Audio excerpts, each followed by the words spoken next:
is happening?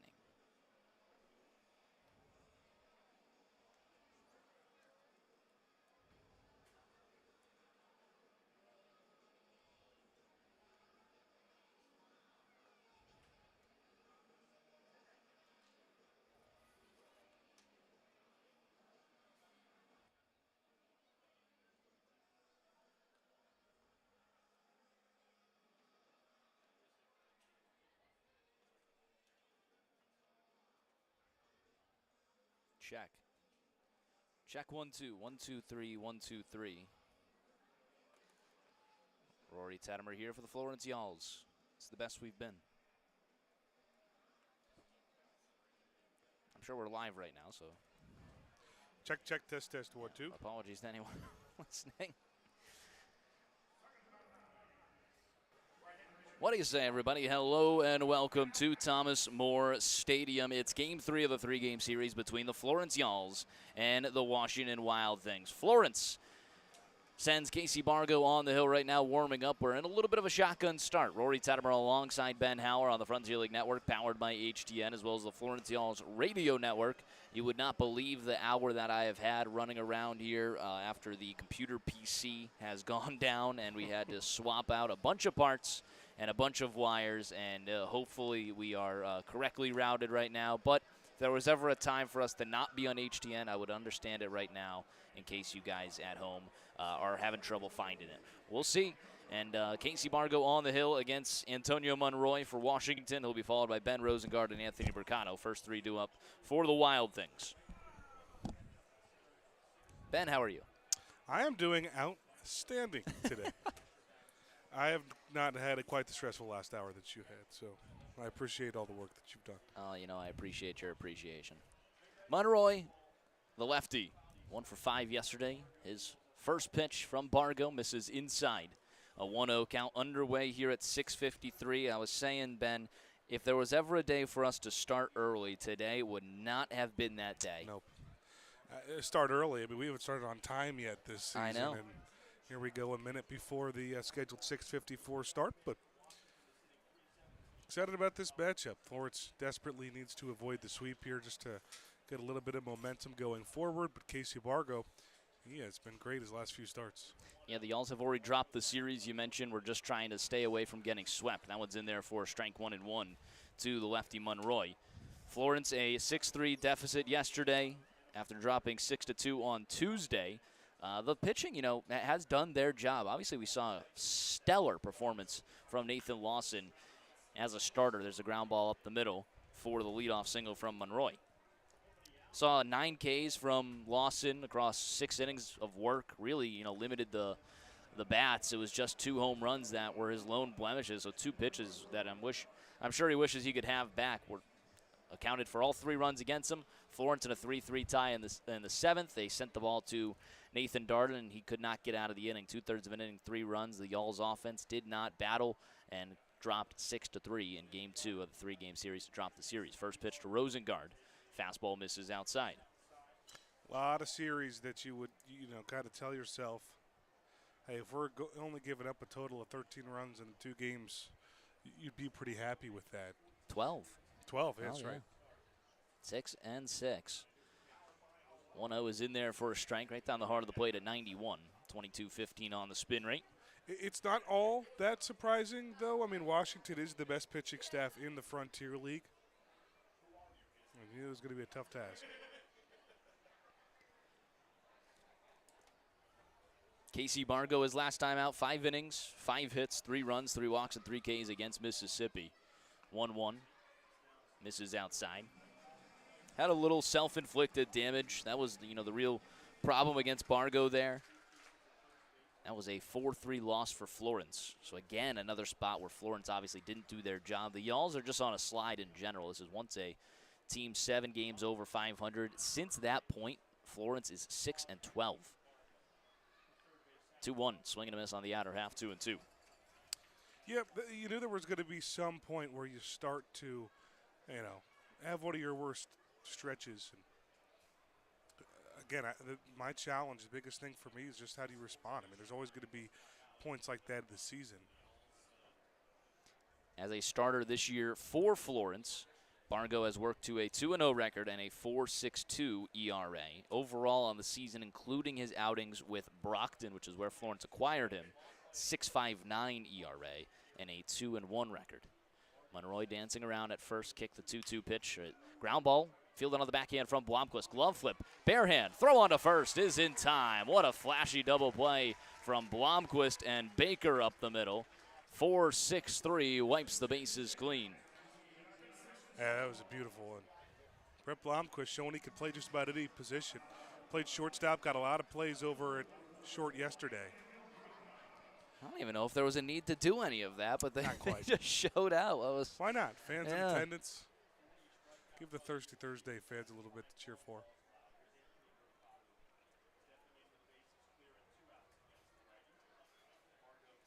First pitch, a slider is in there for a strike to the right-handed power hitter, Anthony Mercado.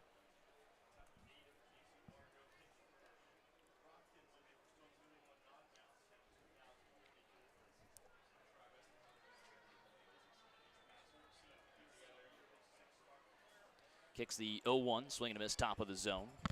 Well, see, that's the scary part of the series so far is that, you know, you lost both games of the series. Even though the offense hasn't done much, you lose both games without Mercado or Check really doing any crazy damage. And you could tell it's hard to get a series without one of them at least. Good afternoon, good evening, and good night. He paints one on the outer half, a strikeout of Mercado.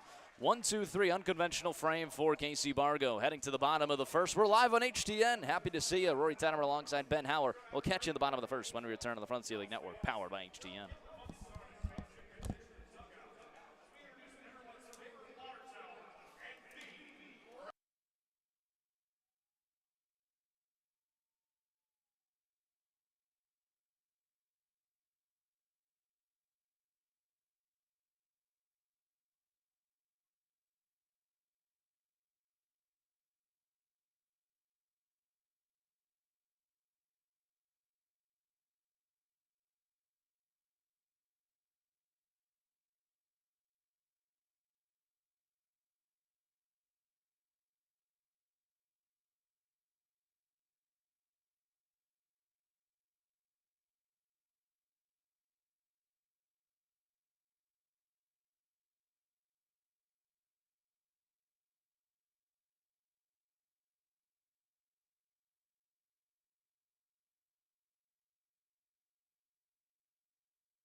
Bottom half of the first inning is always brought to you by Heritage Bank. At Heritage Bank, we believe your money should work as hard as you do. Proudly local, fiercely dependable. That's the Heritage difference. Visit heritagebank.com to stop by a branch near you today. Florence will send Milo Rushford, Brett Blomquist, and Hank Zeisler to the dish against the newcomer and making his professional debut, left-handed pitcher Bailey Matella. Matella, 6'5", 235 pounds, 22 years old. From the left side, the southpaw in his first professional game, just signed today by the Wild Things. Lefty-lefty battle to start him off. First pitch misses inside to Milo Rushford. Florence going a little bit of their split lefties in the top of the order. They'll go lefty, righty, lefty, righty, lefty, and then lefty again following that. So 4 lefties in the lineup today. That's Rushford, Zeisler, Bobo, and Brodell against the southpaw Matella on the mound. What did you learn about Matella as the 1-0 comes in for a strike 1-1? Yeah, so he just graduated or played his final season at Old Dominion this past 2026 season. And he had some up and down numbers at Old Dominion.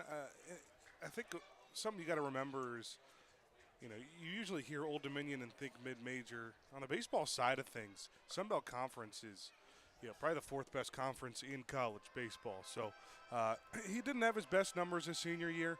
An ERA of over 6 for Old Dominion. The thing that surprises me the most, though, he is not built up as a starter by any stretch of the imagination.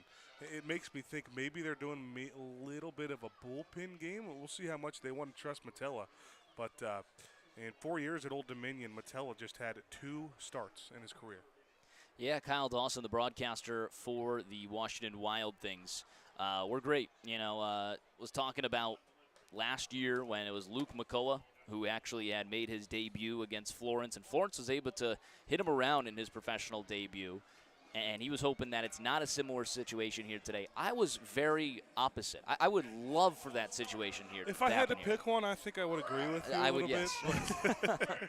But that's the thing about this Florence offense is they do have the capability, even when they've been struggling a little bit at the plate, to just break open for a game. And we've seen how hitting can be contagious with this team. I would love for them to make it uncomfortable in a guy's first start. Yeah. Milo Rushford works a leadoff walk, so immediately the leadoff runner is aboard in this ball game. That brings up Brett Blomquist, the All-Star starting second baseman. Blomquist yesterday, 1 for 2, 2 walks. It was once again kind of the heartbeat of that Florence offense. Just has not had the same run production that they are used to. Ground ball over towards the third baseman, toss to second one. Relay to first is in time. Lengthwise innings for both ball clubs. Leadoff runner aboard. Ground ball double play from number 2. 2 away with the bases wiped clean now for the captain, Hank Zeisler. Yeah, it's a good Washington defense. I know we'll get into the defensive alignment. Something I find interesting, I don't know how many times I've seen this on the baseball field, especially at the professional level. Benjamin Rosengard, his second start of the series. He started at shortstop yesterday. He started at first base today. I have not seen that combination a whole lot. That's that super utility player right there. Yeah, it is interesting. That one's in there for a strike to the captain and all-star starting first baseman, Hank Zeisler. Zeisler 0 for 7 in the series right now. It's dropped his average down to just a measly 353. Yeah, terrible. Just an awful 353. That's still top of the leagues. Among league leaders. Zeisler chasing down history for Florence. Couple hits away from, I shouldn't say a couple, a decent portion of hits away from the all-time hit record. It's about 8. Nearing the walk record, nearing the doubles record, nearing the home run record. Should be firmly in contention for the Frontier League MVP awards if he's able to keep up this season. In case you didn't catch our sarcasm, 353, still incredible and leading the Florence Y'alls. Sometimes you got to explain it. It's hard when you're not seeing us Yeah. and you're just listening. I do understand that the sarcasm doesn't always come through. That one misses downstairs. 1-2 the count. 87 miles per hour there. 23.05 on the spin rate. Pretty good for Bailey Metella to, hey, leadoff walk. Man, this defense behind me immediately getting that double play for me. It's a good defense. Helps out his first professional inning. Slider misses outside. 2-2 the count. Florence was part of a big announcement earlier today. Florence adding 4 All-Stars to the All-Star game, now a total of 7. So already joining the starters in Blomquist and Zeisler, and then the reserve of Bobo. 2-2, misses downstairs. 3-2 the count. You'll have Zade Richardson, who we figured would get in, is an unbelievable hitter and just didn't have the DH spot in voting. Garrett Broussard, who awaits on deck. Kyle Harbison, the catcher that's on the bench today for Florence. And then they'll have their closer, Aiden McAvoy, joining them as well. So 7 players, and also the coaching staff managed by Toby Hall. Swing and a miss, bottom of the zone, first professional K for Bailey Metella. Scoreless through 1. We head to the top of the second when we return on the Frontier League Network, powered by HTN.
Top half of the second inning, scoreless so far through one inning of work. Casey Bargo back out on the mound against Andrew Check, Jeff LaCory, and Caleb Ketchup.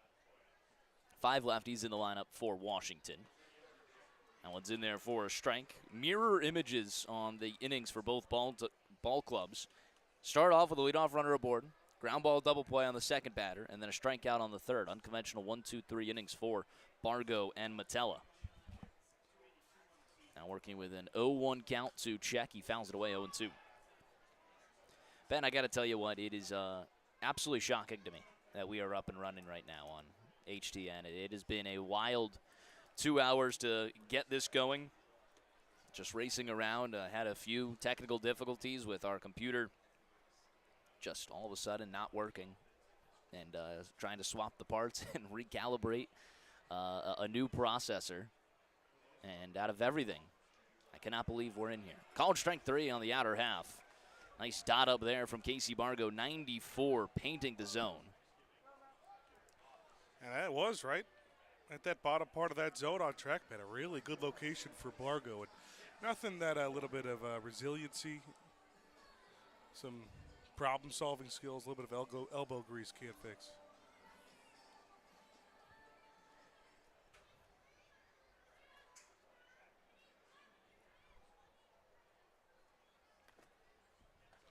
Check down. Jeff LaCory steps up, 1 out, nobody odd base. LaCory just went for 6 so far in the series, but he's been on a decent amount of times. A couple of fielders' choices, couple of walks. Someone who historically has killed Florence. He'll line one into center. Waiting to come up is Tucker, and that'll let the ball bounce in front of him. He loses out of his glove. Have to go track it down, but Tucker with speed. LaCory will stay over at first base with a single. Not sure if there was no hesitation for Tucker if he had a chance, but. Yeah, it was a dangerous play there. Tucker able to keep that in front. Sometimes you see them take that, straight on dive on a line drive. It bounces over their glove, and it's off for the races. You might even be able to get inside the park when that happens. It's happened, not the exact same thing. Actually, I guess it's really a different situation for Shaney Feltz, but a misplay and shallow fly ball at center. Yep, absolutely. Slider misses outside. Check swing. He goes around. Even Casey Bargo knew it. First K there, or first strike to the batter, Caleb Ketchup. Runner on first and 1 away here in the top of the second. Scoreless at Thomas More Stadium. Sergeant Bilko III is tuning in. Sergeant, did not hear from you yesterday. That was a very early morning game in California. Obviously, it was early here. Definitely early in California. How about this? He says he listened to yesterday's game recording on YouTube late last night. Nice job, guys. Too bad for the loss. And then he comes out. Not only did we lose, and he didn't show up, then he comes out and says the boys in red and white should give any Phillies fan in attendance a familiar feeling. I mean, you just got to dig the knife in a little deeper. I was happy with the second game last night. I was not. And you know what? I expected it going in. And what's the saying? If you expect disappointment, you'll never be upset. Sure. I think that's from Spider-Man No Way Home. So I wasn't too upset. I knew, we were not throwing anyone. So the bullpen game there for the Phillies. Got hit around. It wasn't fun being cheered at by some Reds fans, but John Party did too. John Party did, yeah, I know. And his guitarist, Terry. Terry. Yeah. Terry's an Astros fan, so he's not on either side. 2-1 in there for a strike on the outer half. 2-2 the count. Tell you what, though, the Reds are the only team in the MLB so far this year to hit 4 home runs in an inning. How about that?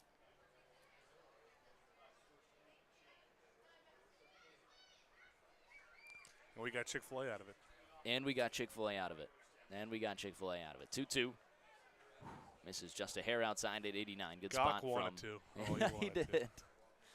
Just a hair outside. I'm disappointed that we only got the one punch out from Naleski yesterday. I hope he does it in the field. Did he go around? Yes. Yes. Full count, runner on first and 1 away. Bargo from the stretch, check swing. Ooh, saying a foul tip. I don't see much of an argument there for Ketchup. No. Runner will head back to first. He was off for the races. Yeah, so I went 0-2 yesterday. You went 1-1. We did both get the scoreboard stumper, the trivia of the Cincinnati Reds. That was a fun one. And I got the Tettemer trivia. Yeah. So I was 3-1 yesterday. Yeah. You had a good time. And you had to sleep on the recliner. Was that a win or was that a loss? I'll call it a draw. Payoff again. This is upstairs. A one-out walk puts runners first and second now for Cole Fowler, the reigning Frontier League Player of the Week. Man, not a miss by much, but it was a miss. And Ketchup really start to get towards the bottom of the lineup. These guys are the guys who have done more damage than anyone against Florence. Sergeant Bilko said, sorry, I could not resist after your comments yesterday. Did I say anything about the Reds yesterday?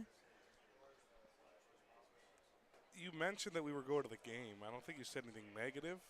Yeah. There's a called time and a pitch clock violation that will be on Bargo.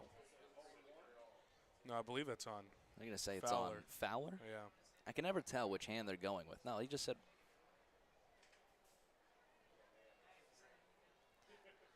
Guess we're going 0-1. 0-1. Swing and a miss. Well, let's see what he holds up here. The pitch clock was at like 8 or 7 or something like that. Oh, no, yeah, so it is 1-1. There it is. 1-1 is the count. I knew I wasn't wrong. Never. That one bounces it or gets away from Beetle off to the backstop. He has no idea where it is. Racing around third. He's going to stop there. Whew, man. And a risky throw from Beetle as well. Bounces it to Bargo. He's just able to keep it in front of him. 2-1 the count. A big opportunity for Washington with runners second and third and just one away. It's always one of those weird ones where you can't find it as a catcher and you're kind of panicking. And nothing that you can really say from the dugout helps you get there. I mean, what are you supposed to say when a catcher's got to turn around on where the ball is? If anyone had pinpoint accuracy for it, I'm assuming it would be Toby Hall. Yeah. But I'm right with you. It is tough.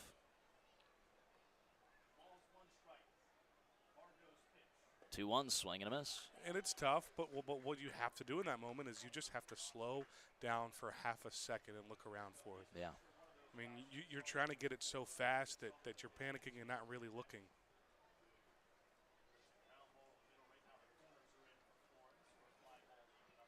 Two and two the count. Third and first are in. Ground ball over towards the shortstop. Baker fields it on the backhand. Can't find it in the glove. Throw to first is scooped and in time. Back pick over to third. Not in time. An RBI ground out for Cole Fowler. And how about that play from Baker? Didn't seem like he had fully had that right out of the glove. Scooped up by Hank Zeisler at first for the Can You Dig It scoop of the day. I don't know if he couldn't get that out of his glove. I think he might have been thinking about home for a split second, which would have not been a very good decision. But it wasn't the best break over at third from LaCorey. First pitch in there for a strike. A 1-0 lead for the Wild Things. Runner on third is catch up. 2 away now for Billy Sullivan.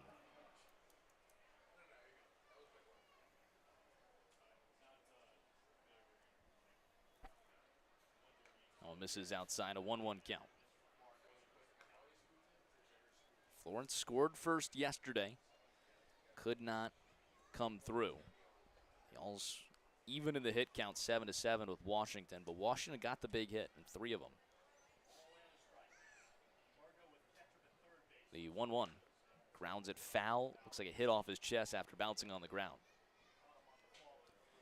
Bargo's best start this season happened in Gateway back on June 14th. 7 innings pitched, 3 hits, 2 runs, 1 walk, and 10 Ks. Season high 10 Ks by any Y'all's pitcher. Since then, that 3 1/3 was 7 hits, 6 runs, 4 of them earned. Was not the best bounce back, or not the best, rebound after a quality start. But then he bounced back after that. 6 innings pitched, 8 hits, no runs, 1 walk, and 3 Ks. And then kind of split the difference. There's a ground ball over towards Baker. It's in and out of his glove.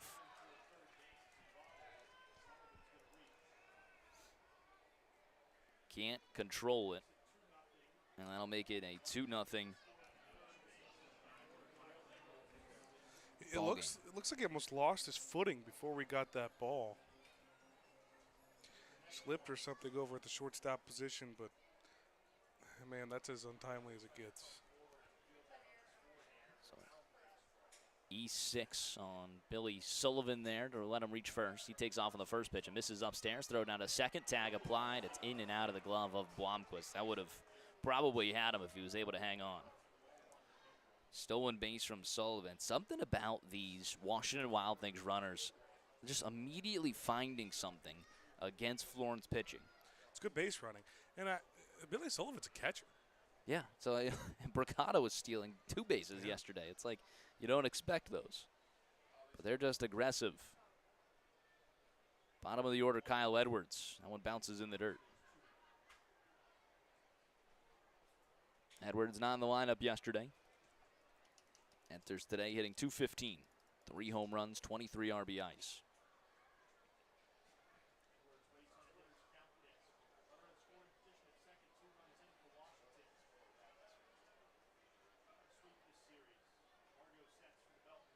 Two O's, swing and a miss, 2-1. 2-0 Washington lead. Guess that will make that run unearned. Yeah, should have been an out too, so no matter what happens really. With 2 outs, that'll be unearned. 2-1, fouls it away.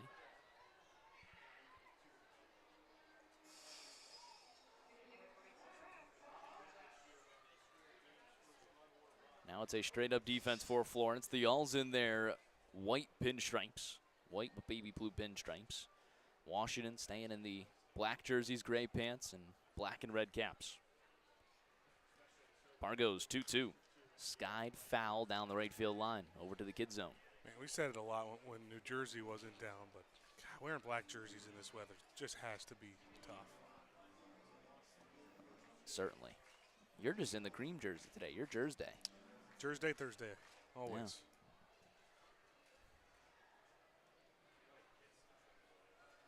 It's been a little bit since we've had a Thursday game. 2-2.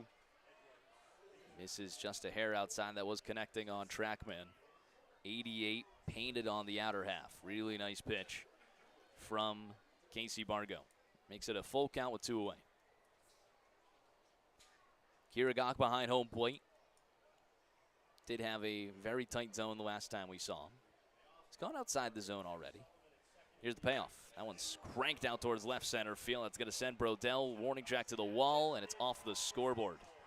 Bottom of the order, plaguing Florence once again. Where have we heard this story? A 2-run shot from Kyle Edwards. It's 4-0 Washington. That one hurts. You think about the wild pitch that got the runners over, and then the error, and then should be out of the inning. Thought a pitch that you thought was a strike there too, and frustration continues here for Bargo. But how many excuses can you have when it's just the bottom of the lineup that continues to kill you for Florence? And we've said this about teams. It's not a bottom of the lineup for Washington that's exceptional by any means. 4-0 Wild Things. Casey Bargo will only be charged for 1 of those runs. 3 unearned. After the error from Dylan Baker, that would have been the final out of the inning. Back to the top of the order from Run Roy. That one's in there for a strike, 0-1.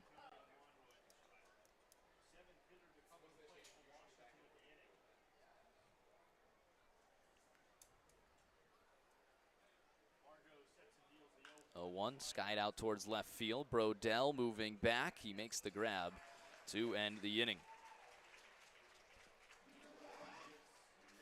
We head to the bottom of the second. 4 runs come across when we return on the Frontier League Network, powered by HDN.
Bottom of the second inning, Florence trailing 4-0. Really need the offense today. It's Garrett Broussard leading things off, followed by Brendan Bobo and Marcus Brodell. Florence with Bobo in the lineup, moving him down in the order.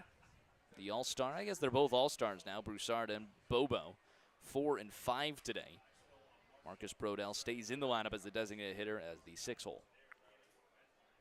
1-0 in there for strike.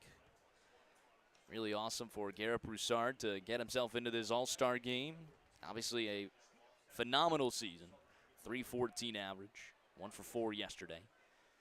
He's been very good in the double department as well, second on the team. That one misses upstairs, 2-1. Just someone who has the same approach and is consistent game in, game out. Feels just like a walking 1 for 4, 2 for 4 game.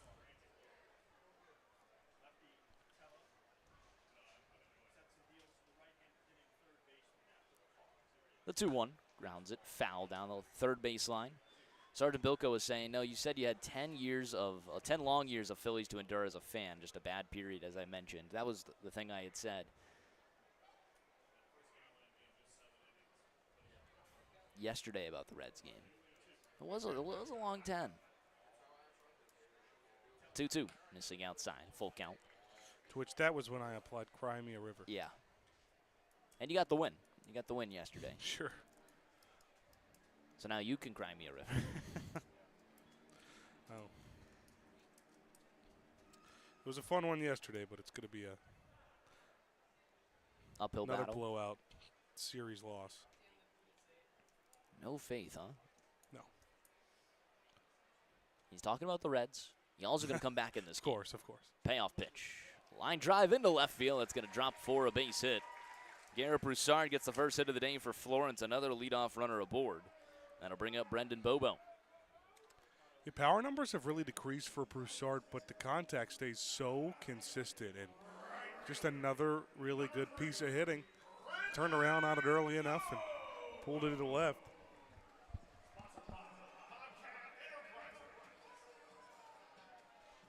I'd love Bobo to show me something here. He's been left out of the starting lineup at 3 of the last 4 games coming into today. Ground ball over towards the first baseman. Tags first for 1. Throw on to second is in time. Well, it was mirror images of each other in the first inning.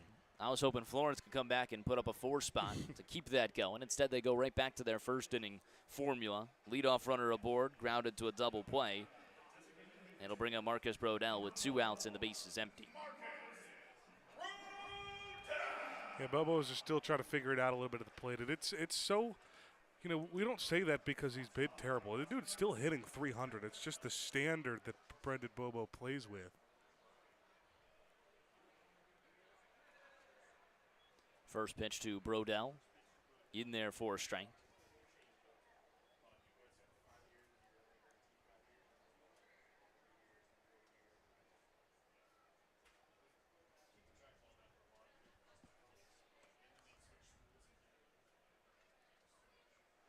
Oh, 1.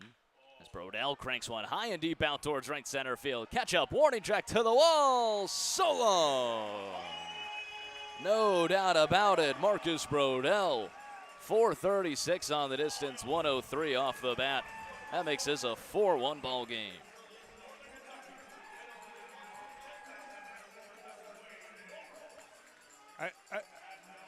How many times are we going to see a Marcus Brodell first at-bat just solid contact turned into an extra base hit? He has been outstanding these last few weeks. The crazy thing about it, too, is he hasn't been an everyday starter. He's gotten spotty playing time.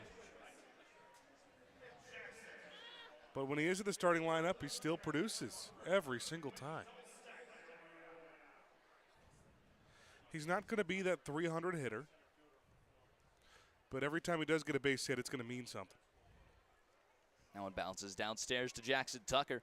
Well, he could definitely be that 300 hitter. I mean, you saw it at USF. He was that at college, right? Yeah. I only say that because, at this point in the season, that getting to that 300 is going to be an uphill climb. It's sitting at 245 right now.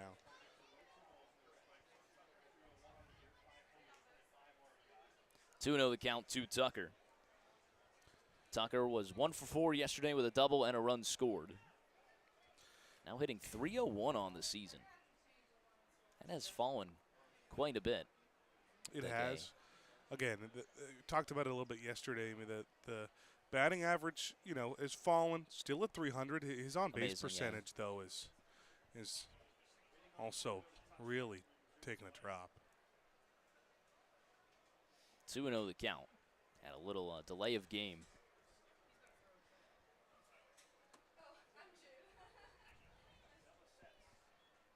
2-0. Fouls it back. 2-1.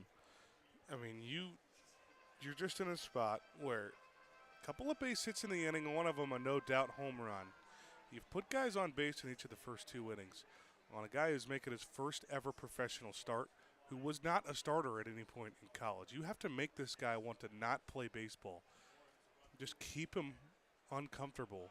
I would say Florence has had the advantage in every single pitching matchup so far this series.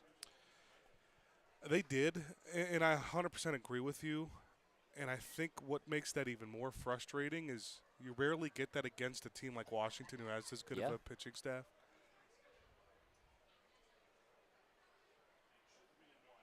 Couldn't take advantage of a lot of their starters getting called up. That one's fouled away. Now a full count to Tucker. Off speed downstairs.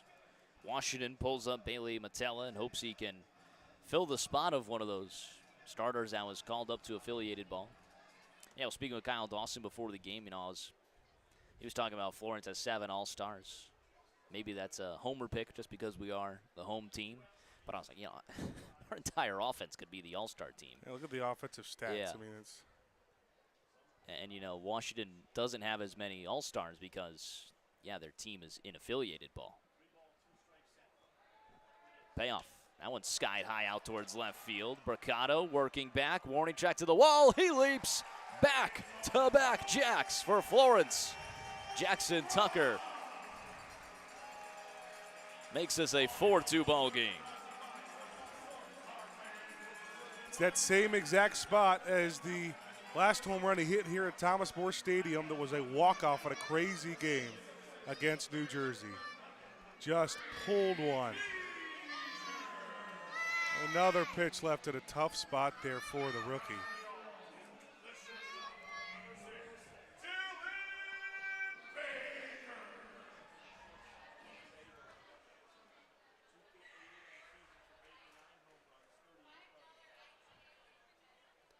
Four-2 ball game.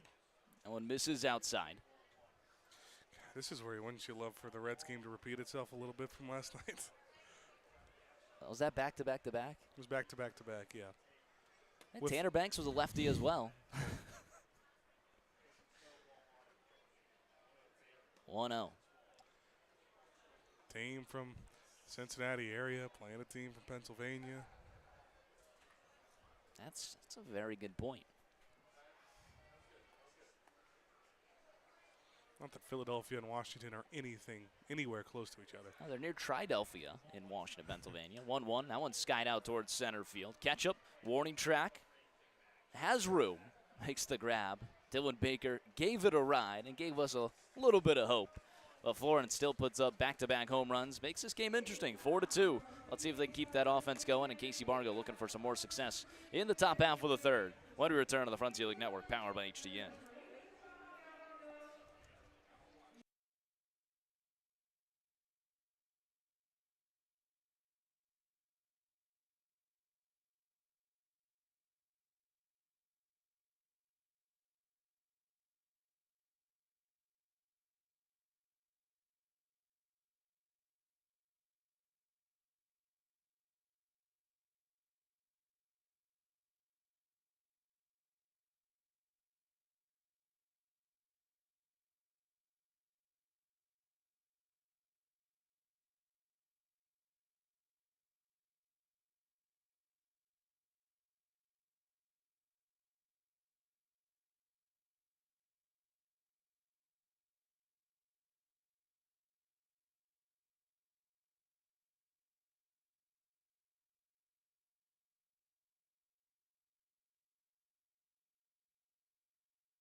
Top half of the third inning is always brought to you by the Roar Agency, located in all 50 states across the nation. Feel the Roar difference with Roar Insurance. Visit us today at roarins.com. Florence Y'alls against the Washington Wild Things. 4-2 Wild Things lead. It was 4 runs, only one of them earned for Casey Bargo in the second inning. Things just got a little out of hand. An error, a couple wild pitches, and then a home run from the bottom of the order. Let's see if he can start to right the ship here. Ben Rosengard, Anthony Mercado, and Andrew Check. 2-3-4-2 up for the Wild Things. Slider misses inside to the lefty Rosengard. Top half of third always brings us our Tettemer Trivia. Located in all 50 states across the nation. Feel the Roar difference with Roar Insurance. Visit us today at roarins.com. Always our partner of Tettemer Trivia. Swing and a miss. 1-1. Tettemer Trivia, way it works. I read a question top half of third to give you guys the answer in the bottom half. You have the opportunity to play along. Head on over to Twitter. It's rtettemer9 or Florence_Y'alls. Question is live, and you can comment your guess in the comment section. Shout you out here on the broadcast. 1-1 fouls it away. If you're tuning in on the YouTube radio stream as well, you can guess there in the live chat. Ben, a win for you yesterday. Think you got what it takes to go back-to-back? Certainly. Certainly. Well, this is a fun one. This is one where I knew there was a trivia question in it, and I just didn't know how to get there for something that someone could actually get. So Yordan Alvarez has 3 Grand Slams already this year. I was, thinking, hey, maybe I talk about who's got the most Grand Slams in a single season. And to that, it's Don Mattingly and Travis Hafner. They hold the AL record of 6. 6 in a single season. Pretty amazing. No one would have got Don Mattingly or Travis Hafner. I want to know which 2 players tied for the National League record.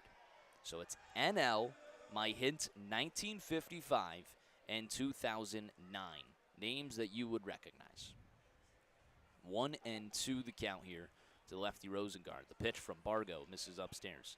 So the NL record, most home runs or most Grand Slams in a single season, 1955 and 2009. So it's happened twice, and they had 5 Grand Slams in a single season. 2009, obviously the more recent one.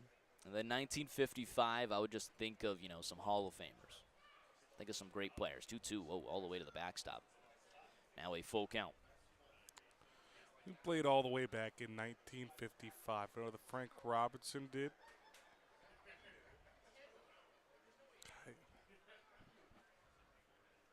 2009, could be so many different players.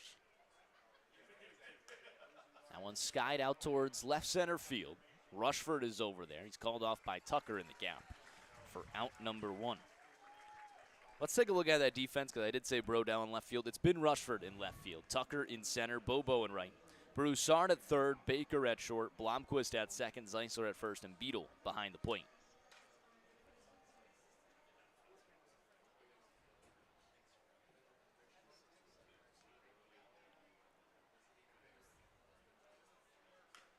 That one's fouled away. Obviously, both National League gear for Tettemer Trivia. That's why, I just gave the hint of the years, and then it's presumed, obviously, NL. 2009. 0-1. Upstairs. If you guys are completely stumped, I'll throw in another guess, or throw in another hint in the bottom of the third. Okay. 1-1.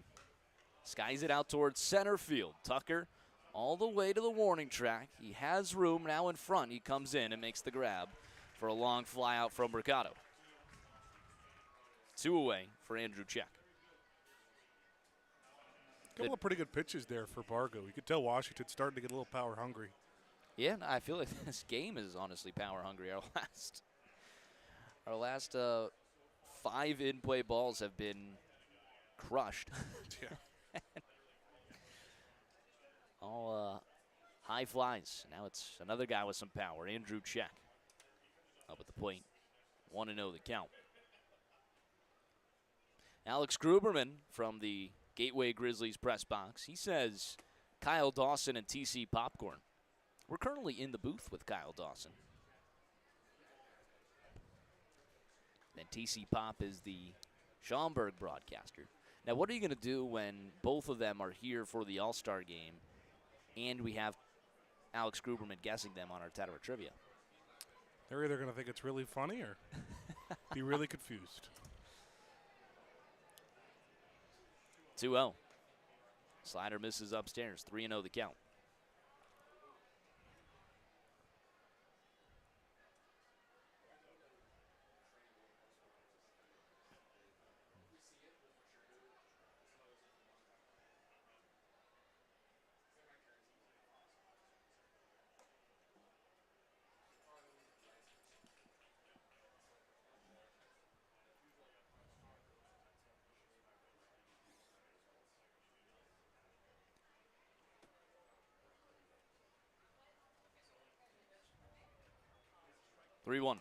Misses outside. A 5-pitch walk to Check. That is the second walk issued by Bargo. 2 away now for Jeff LaCour, who singled and scored, starting off the rally in the second. Interesting. Toby Hall and the trainer, Patrick McCormick, are going to go take a look at Bargo. Didn't see anything. He's been had some frustrating looks on his face, but I thought it was just because of the performance and not because of any sort of injury. Yeah.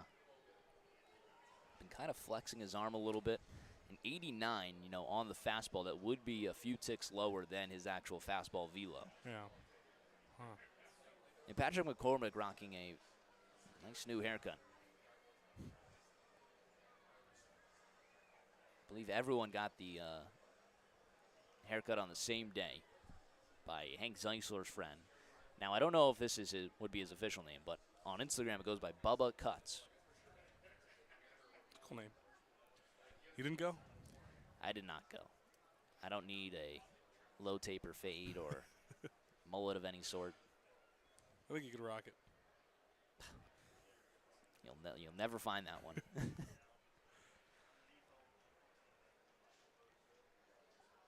Runner on first. Bargo going to stay in this ball game. First pitch to LaCour. Misses inside.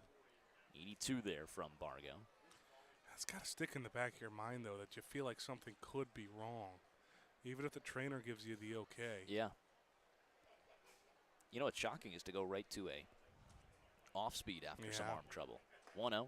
Misses upstairs.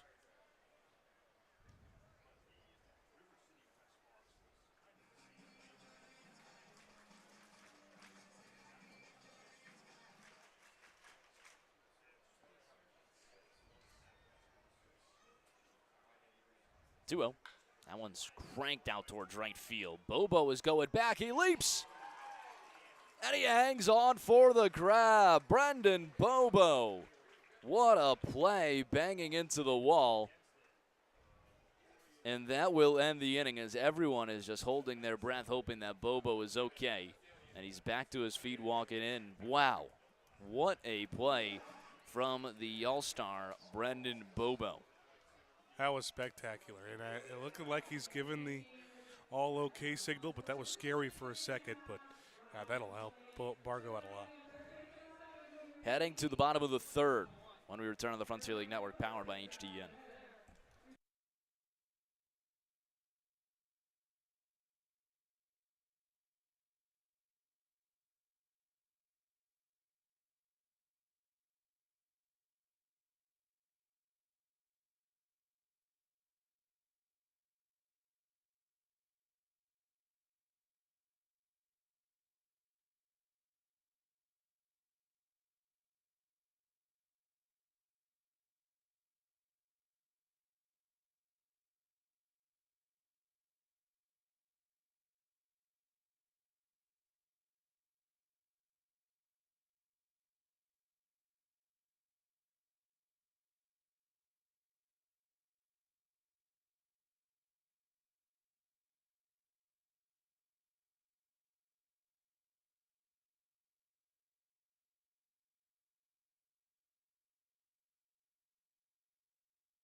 Bottom half of the third inning. Florence trailing 4-2 to Washington. Picked up back-to-back homers in the second inning. Let's see if they can keep that offensive train moving. 9-1-2 due up for the Yalls. Beadle, Rushford, and Blomquist. Trailing 4-2, still the southpaw on the mound, Bailey Matella in his professional debut.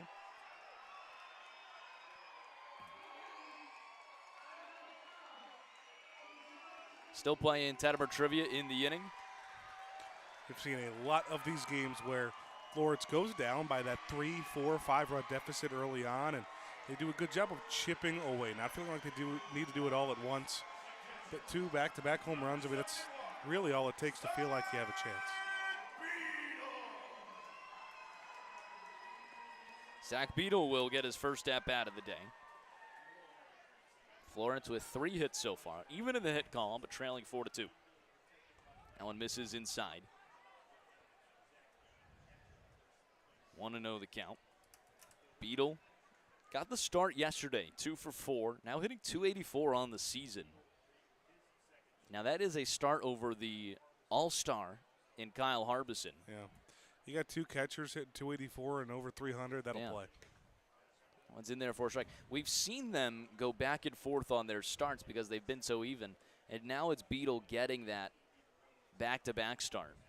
Well, Beadle beat Harbison out as really, at the time, the second catcher on the opening day roster with Sergio Gutierrez was in Florence. There's a high hopper over towards the shortstop. Got to be a quick play. Cut off by the third baseman. It's high and goes wild. Zach Beadle is safe. That'll be an error on the third baseman, Fowler. It's going to be a tough play, but catcher running and a good throw definitely beats him with ease, and might have even had an extra second to, not a whole second, but a little bit of time to think about that one too. So let's get to our Tettemer trivia here. And the question was, Yordan Alvarez has 3 grand slams already this year. Don Mattingly and Travis Hafner hold the AO record of 6. That's also the all-time record. Which 2 players tied for the National League record, 1955 and 2009 in the NL? How are you doing? I mean, I wouldn't say I'm doing great, but I think it's one of those ones where it's just kind of a crapshoot, kind of a shot in the dark. Well, I'm telling you that it is notable players. Yep. One of them is in the Hall of Fame. One's in the Hall of Fame. But you absolutely know both of them. The 1-0 misses inside.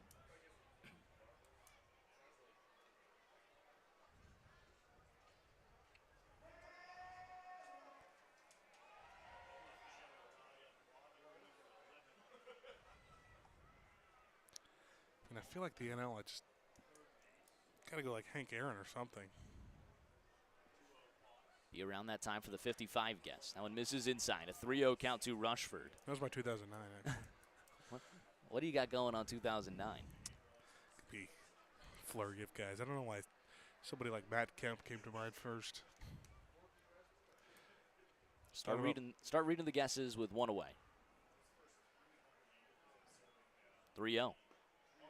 In there for a strike at 84. Thought about Matt Kemp. Thought about Ryan Zimmerman for a little bit. I think Matt Kemp did have a crazy season of grand slams. That seems on brand for him.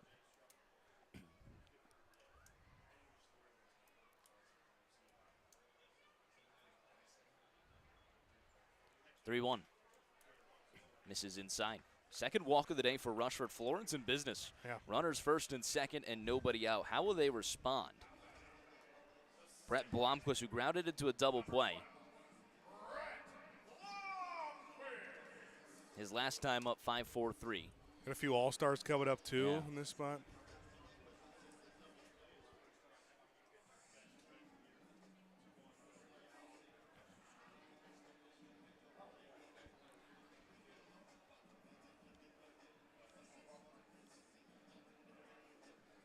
I almost don't want to guess him because he was an answer a few days ago, but somebody like Pritz Fielder.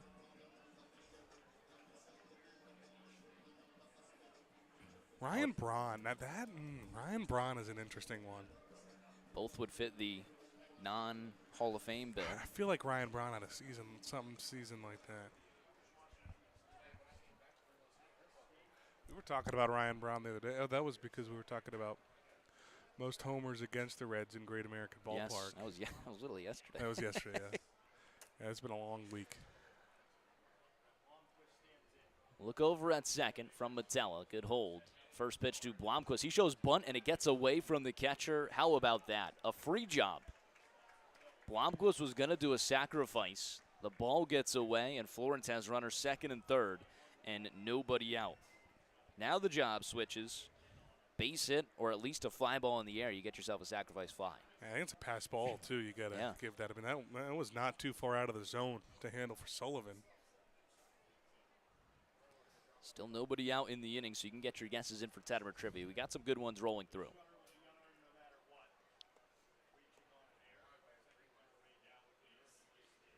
From the stretch, the 1-0 misses outside, 2-0. Metella, in his professional debut, is gifted a 4-run second from his offense. Now he's trying to protect a 2-run lead. I'll go Braun and Aaron. I think that I don't have much. Braun and the hammer. The juice and the hammer. 2-0. Blomquist pops one up down the left field line. The shortstop Edwards is calling everyone off. Is it deep enough? And it will not be for Beadle. So there's just one away. Needed something a little further. Yeah. Especially with Beadle running. I mean, you make it maybe a little interesting with somebody like Schoenfeld or Tucker over a third. Blomquist going to want that at bat back. It's going to happen. I mean, your goal is to put the ball in the air. And you just get a little under it. So that is one away. You are settling in on Aaron and Braun. Indeed. Hank Zeisler is the batter. First pitch to him. Misses outside. This is before I get into the guesses, this is a similar situation Florence has had. They are giving you a run. Yeah. All you have to do is put it in play on the ground. You at least get one. Obviously, Zeisler's going up there looking for a base hit. But you at least get one if you just put it on the ground and also not a double play. Disengagement there from Metella. It'll be pretty tough for it to be double play. Yeah, no, I'm just saying. Oh, yeah, I see what you're saying.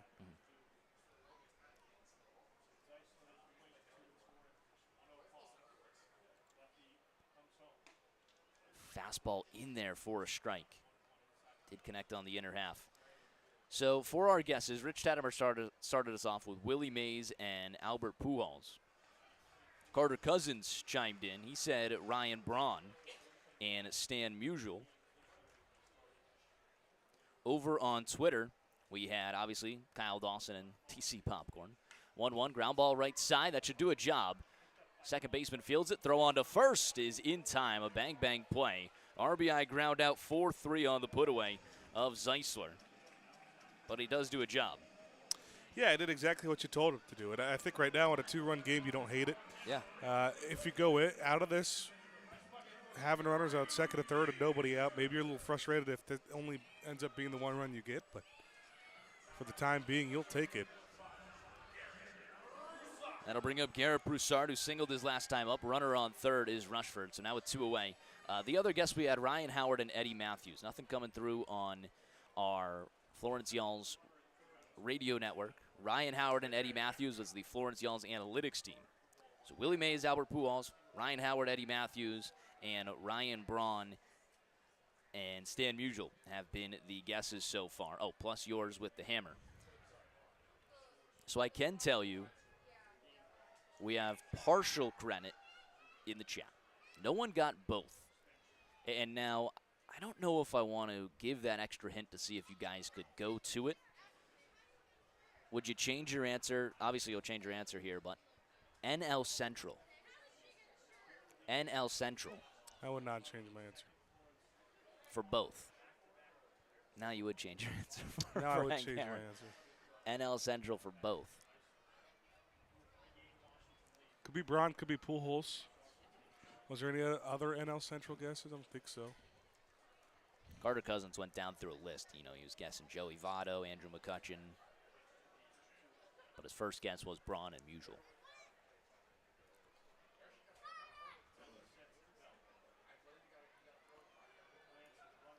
So this team, 2-1 line drive into left field. That's going to drop in for a base hit. Broussard has tied the ball game. He's looking for extra bases on his way to second. He's in with an RBI double. Garrett Broussard, the new All-Star, making his presence felt with his second hit of the day. This one's tied up at 4. the All-Stars doing All-Star things. Another line drive base hit for Garrett Broussard. Doesn't matter if there's a man on, nobody on base. It seems like he just always comes through. How about that move to put him in the cleanup spot, paying off for Toby Hall? Certainly. Certainly. And I believe both of these runs would be unearned now. Yes. Yeah. Because you have the error would have been out number 1, and then a pop-up and ground out is the next 2 outs. First pitch to Brendan Bobo. Slider misses outside. Tie 4-4 ball game. Runner on second and 2 outs for Brendan Bobo. So how about that? 8 runs in this game combined, and only a total of 3 of them are earned. How about that? That is amazing. Okay, I will get to the answer here, unless you have a final guess. I can tell you what, the one that you guys really need for the NL Central is that 1955 one. That one would be none other than Mr. Let's Play 2, Mr. Cub, Ernie Banks, the shortstop for the Chicago Cubs. I would say probably the best Cub of all time. There's a statue of him outside Wrigley Field. And certainly, you know, gets the name Mr. Cub. Back-to-back MVPs in 58 and 59. He had a 5-home run season for Ernie Banks during that 1955 season. Now, the 2009 one would not be the Hall of Famer, and the reason it's not a Hall of Famer is because he hasn't been voted in yet. But probably going to be unanimous will be Albert Pujols, the slugger for the St. Louis Cardinals at the time, when Pujols was able to do it in 2009. You're picking a Cub and a Cardinal. Cub and a Cardinal, both of them obviously NL Central legends and fitting the bill of a Hall of Famer, and one not. So congratulations to Rich Tettemer, who got Albert Pujols right. I'm gonna add this note, as that's a ball forward to Brendan Bobo, runners first and second. Carter Cousins was looking for an extra hint. I told him, let's play 2, and he had no idea what I was talking about. And then I said, Mr. Cub, and he said, oh, Ernie Banks. And I was like, how was I supposed to get NL or let's play 2? I'm like, that's his saying. Yeah, it's tough. The manager for Washington gonna slow walk out to the mound, talk to his rookie pitcher, Bailey Matella.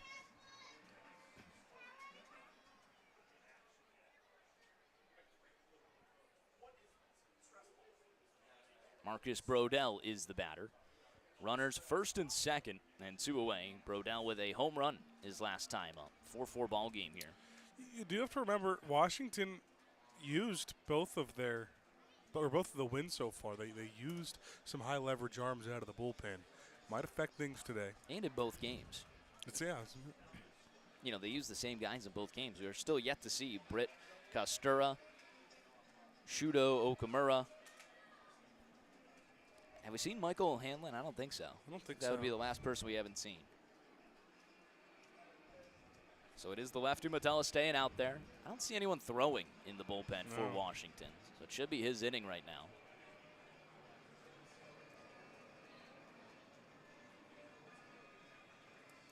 Two runs have come across in the inning to tie this game up at 4.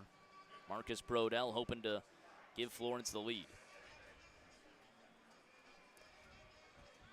Mr. Cub and Albert Pujols. Ernie Banks and Albert Pujols was our answer for today's Tettemer Trivia. I appreciate the Ryan Howard guest from the Florence Yells Analytics team. And tip of the cap to you guys. It's a good one. That 2009 would have been right in the wheelhouse, right? Would have been. No one's in there for a strike. First pitch strike there to Brodell. How about a no doubt about it home run from Marcus Brodell? His last time up, 436 on the distance. Another one smoked. Another barrel for him.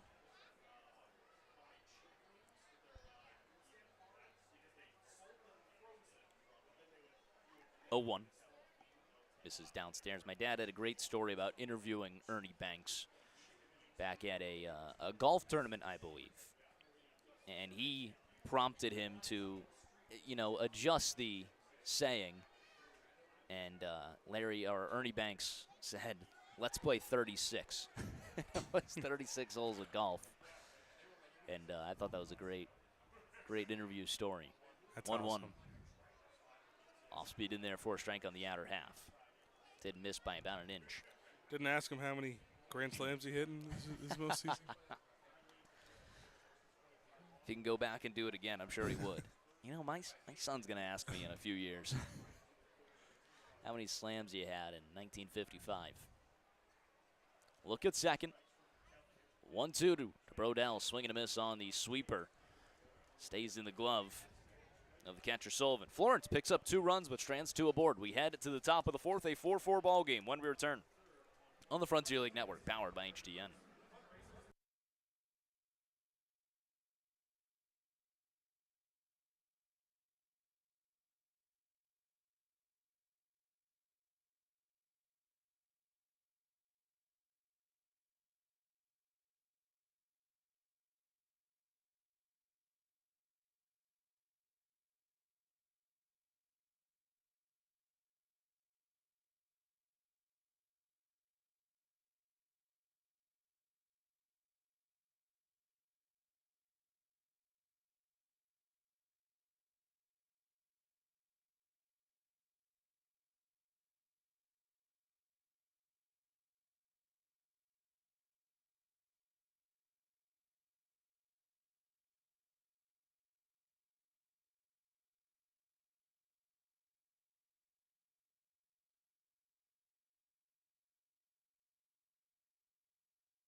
Lawrence ties things up in the bottom of the 3rd. It is 4-4 at Casey Bargo for the first time today. Is pitching with not a deficit after giving up runs at both, or just the second inning.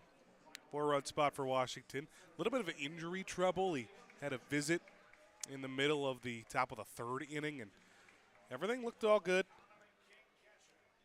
Next at bat, it came with 2 outs, and Brendan Bobo made a spectacular catch out in right field to get him out of the inning, but it was a hard hit fly ball by Jeff LaCory. So we'll see how he looks to start things off at the top of the 4th with 6, 7, 8. Caleb Ketchup, Cole Fowler, and Billy Sullivan to start things off against the righty. Ketchup walked his first time up. The Washington center fielder takes one touch above the zone for a ball. 2 balls, no strike count to Ketchup. It's 2 for 7 on the series so far, and he has walked a decent amount. Had a solo homer yesterday. Takes a strike right down the middle of the plate, 2-1. I wonder how cautious Florence will be with Bargo. Obviously already having the meeting on the mound with the trainer, seeing if he's okay, and he was. But they got a loaded bullpen ready.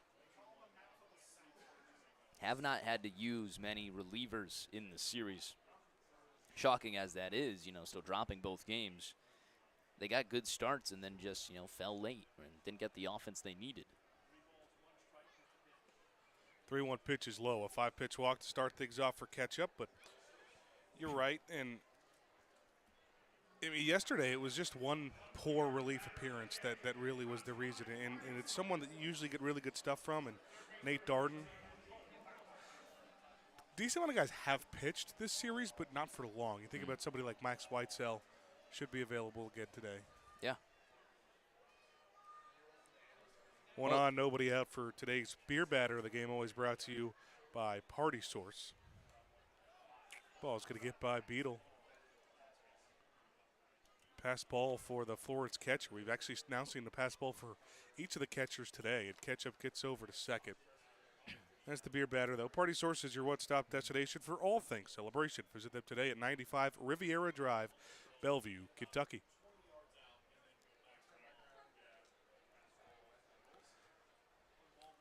Fowler working overtime as the beer batter this week.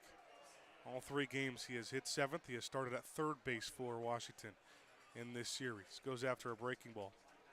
Swing and a miss. He was the count up at 1-1. Some action today for the Florence roster. They put down Nathan Lawson on the 7-day IL and were able to activate their talented righty reliever and Will Karsten. Swing and a miss on the 1-1. Will Karsten off the inactive list, entering this bullpen now. First time in 2026. That's another fresh arm you should have.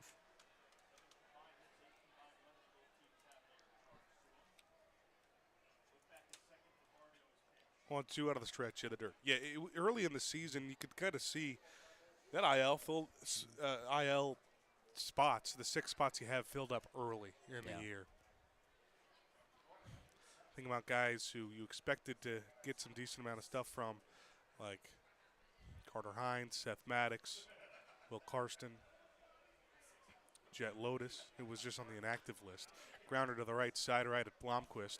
He slips a little bit of the outfield turf, but had enough time to throw it over to first. So we've seen Dylan Baker now slip over at short. It caused an error, and now Blomquist loses his footing a little bit. What this does, though, is create a sacrifice situation for Washington as Ketchup gets to third. And just 1 out in the top of the 4th. Washington try to take the lead back. Billy Sullivan reached out of there his first time. Infield comes in, breaking pitch, called a strike on that outside corner. Washington still looking for some consistency offensively out of their catchers. Sullivan at Quiros. Quiros typically the one that's starting multiple games in a series, but they like Sullivan's 1 for 4 day with an RBI yesterday. Give him the nod again. 0-1 fouled back. Sullivan down in the hole. Everybody in. Zeisler and Broussard over at first and third, and infield grass. Blomquist and Baker are pretty close to it.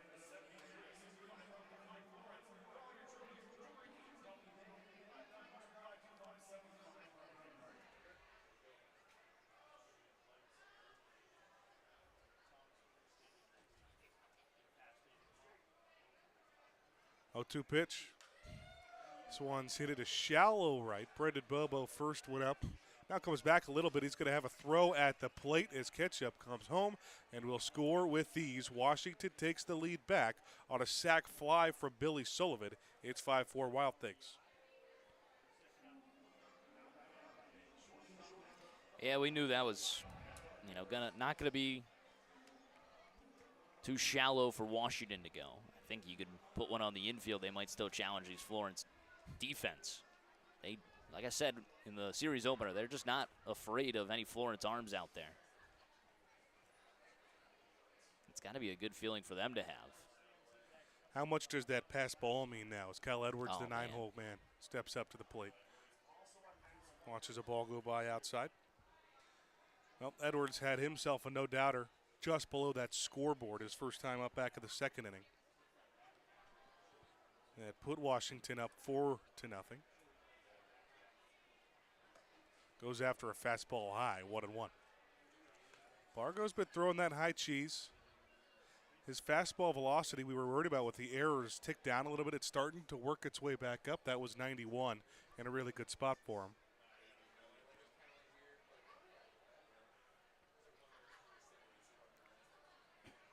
When he's at his best, he is locating his fastball in exact spots. Goes up this time in for ball 2.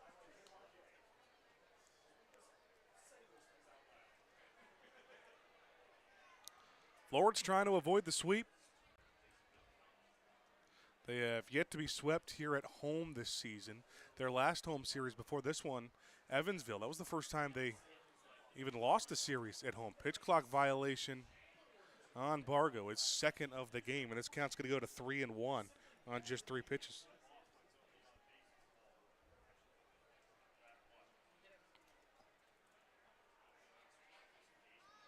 Two outs in the inning, nobody on base now, and Edwards unloads on another one. This time they'll stay in the yard. Milo Rushford has it right in his spot for out number 3. No hits in the inning for Washington, but they bring one across on some help for the defense and a walk. And they retake the lead, 5-4 Washington going into the bottom of the 4th on the Frontier League Network, powered by HDN.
Florence ties it at the bottom of the 3rd. Washington takes the lead right back. It's a 5-4 game going to the bottom of the 4th here on the Frontier League Network, powered by HTN.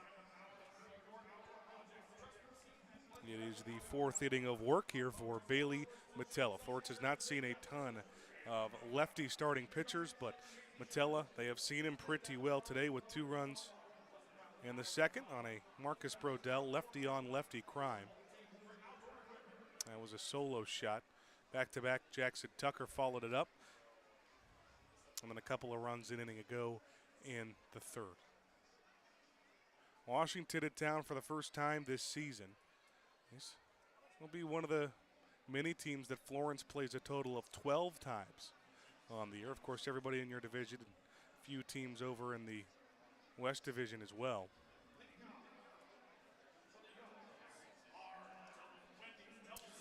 So Jackson Tucker will start things off here. The 4th is his home run on that back-to-back was a little bit more of a wall scraper than the no-doubter from Marcus Brodell, but they all count the same. Florence trailing by 1.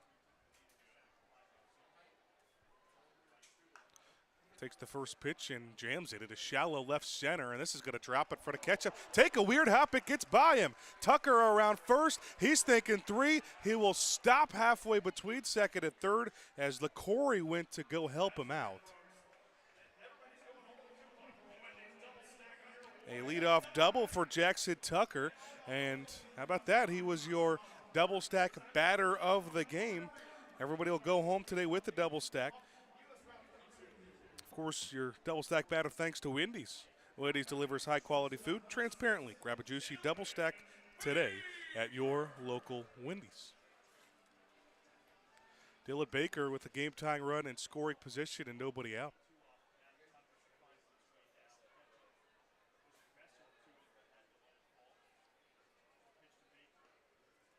It was that weird backspin that really made Ketchup in a tough spot to field that ball off the 1 hop.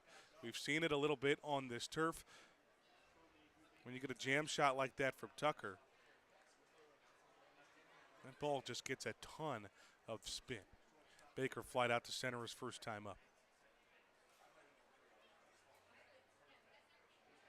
Tucker dancing around over at 2nd. There's going to be a pickoff move that way.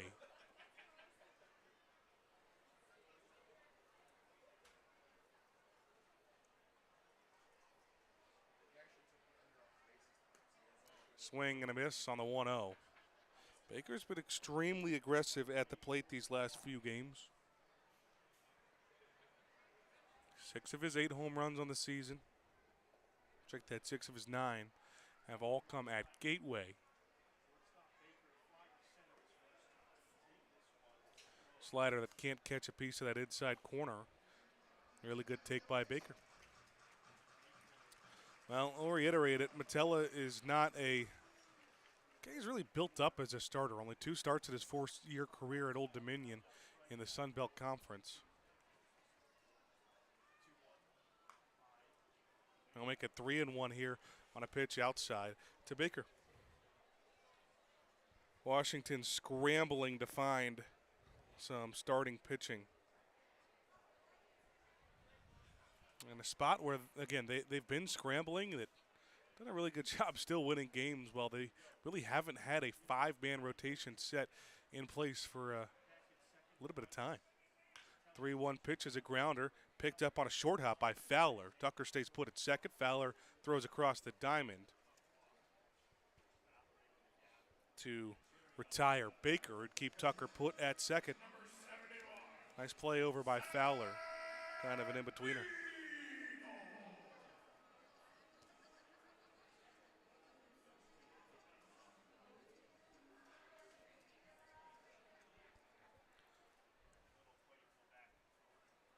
Zach Beadle, one of 2 catchers in this game, both him and Edwards, or Sullivan rather, that reached on an air. Goes after the first pitch, fouls it back. They also each have a pass ball on the other side of the ball.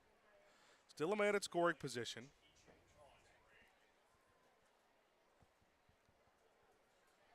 For the former Windy City Thunderbolt. Didn't have his best offensive numbers with Windy City a season ago, but getting a little more playing time here and spending a little more time here working with MLB catcher Toby Hall, too, the Florence manager. Starting to see those offensive numbers take shape.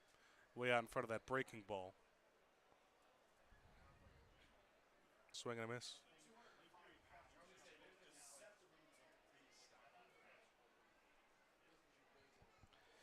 Metella up 0-2. He only has 2 strikeouts in this game.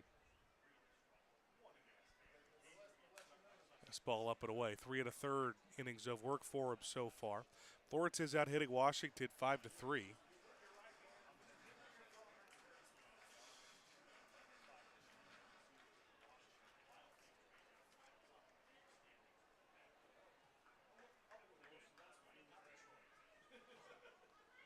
Short look at second, then comes back home with a 1-2 right down Broadway, and Beadle knew it.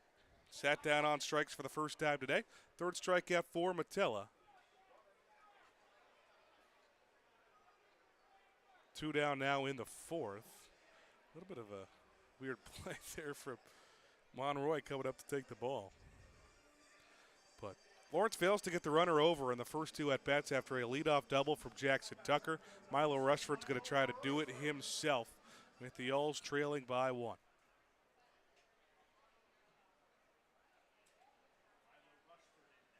Lefty on lefty matchup, but the first pitch is a beautiful curveball right on that outside corner.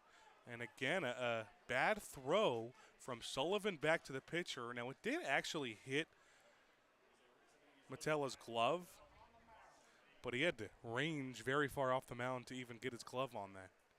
Couple of weird transfers from the catcher to the pitcher in the last couple of at-bats, but both of them are strikes. 1 to Rushford here. He's down 0-1. Settling into his new role as the leadoff hitter for Florence. Tucker takes off for third, swing and a miss, throw down to third, gets into left field, and that will tie the game. Tucker races home. It's 5-5. Florence making things happen on the base paths.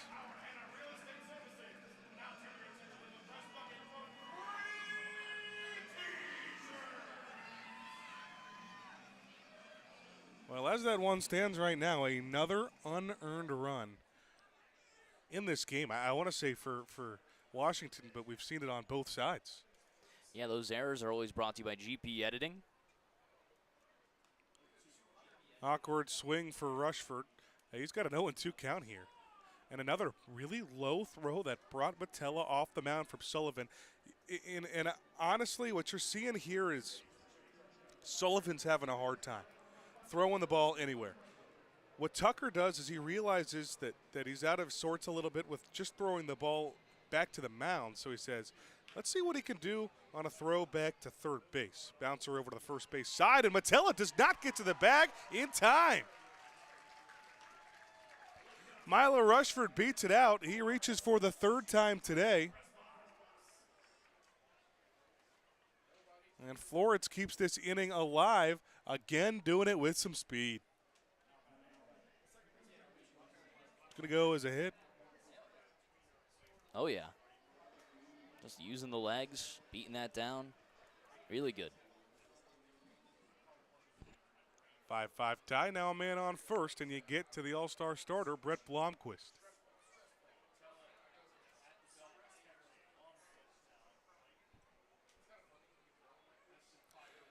Now Rushford takes off for second, and the ball gets by Sullivan.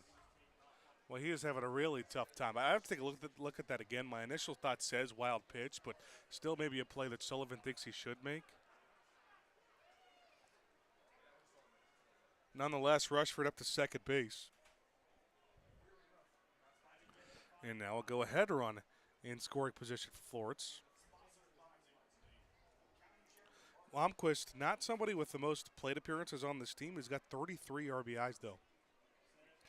Takes advantage of these kinds of opportunities. Takes a pitch in. Now it's 2-0. That time Sullivan a little better job, but he has issues throwing it back to the pitcher again, but it's backed up just enough time to get the tag down at third base. Boy, oh boy, Washington gets out of this inning, but they have some concerns. Billy Sullivan cannot throw the ball. That's his second misfire going back to the mound, and a misfire over to third base ties the game up for Florence. We get to the fifth, and a tie 5-5 game right here at Thomas More Stadium.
Top of the fifth, Florence ties things up in the bottom of the fourth inning. And here we go, back and forth we go between Florence and Washington, game three of a three-game set, where Florence is just trying to salvage a win of the series. Washington won the first two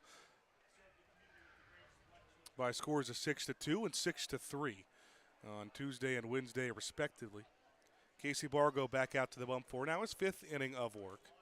He'll get the top of the Washington lineup Antonio Monroy taking the first pitch at the top of the zone for a strike. Monroy, first year back playing professional baseball in the United States after 4 years in the Mexican League. Fouls it back, played for La Quinta Roo.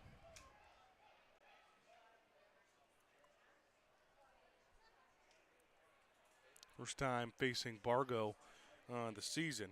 1 for 2 at his first 2 at-bats, game of the first couple of innings. Defensive miscues galore in this game, but that 5th run for Florence, initially unearned, it'll end up being earned because of the single that came later. This ball gets away from Beadle all the way over to the Washington dugout.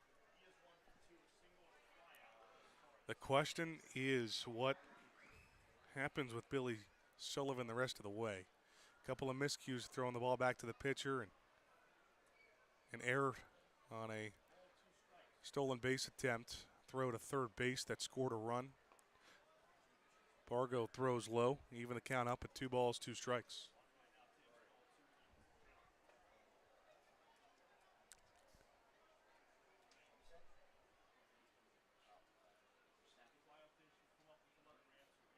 Bargo 4 innings through. 4 of those 5 runs came all the way back in the second. Just 1 of those earned. Grounder over to Dylan Baker. Couple of crow hops, throws to first in time. Able to keep his footing this time and make the play for out number 1.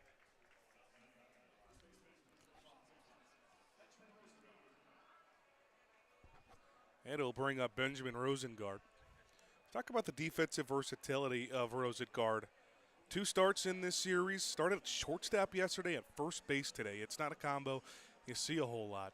Typically when you see those utility guys, a lot of times it cuts off at the shortstop center field positions, but Rosengard can truly play almost any position on the field.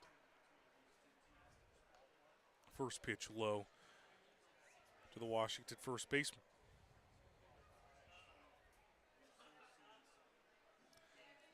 Time called by the umpires is baseball from the Washington bullpen gets on the field. Rosengard comes over for the Pioneer League, where he was leading the league in batting average. It's the call to Washington. Sitting just below that 300 mark here in the Frontier League. Fastball right at the knee is called a strike. First strike of the AB.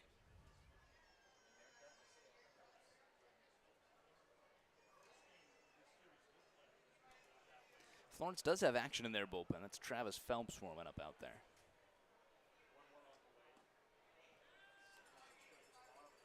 Slows it down a little bit. Off speed right at the knee is called a strike. Both of them low in the zone. And that puts Rosengard down to the count. He will take his timeout. Florence pitching situation, again, in a decent spot. Travis Phelps has moved into a little bit more of a high leverage type role. I think that especially comes if it's before the 7th inning. This one cranked hard right into the glove as Zeisler on a couple of hops. Dives and flips to Bargo to complete the out. The All-Star making All-Star plays. What a defensive effort for Zeisler. Both him and Bobo have got a pretty good one today. Yeah, really good stuff on the defense there. 2 All-Stars showing why they're in that game. Flash in the weather. 2 retired in order here for Bargo. He's yet to have a conventional 1-2-3 inning. Did get the double play back of the first after a leadoff single. That was followed by a strikeout, but Nunnery set all 3 down in order. I ain't got to deal with Anthony Mercado, who was just 1 for 10 in his return to Florence. 4 strikeouts in those 10 ABs as well. Bargo throws to the backstop once again. He's had a couple of those just weird ones. Mercado spent some time hitting 3rd and 4th here for Washington. 7th year in the Frontier League. Time split between Southern Illinois, Florence, and Washington.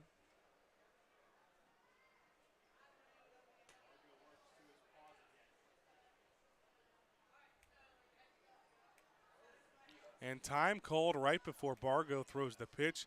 It is another Casey Bargo pitch clock violation. That is his third of this ball game.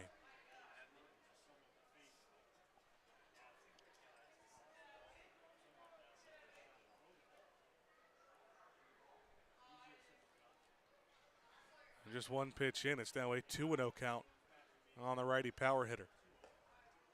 Make it 2-1.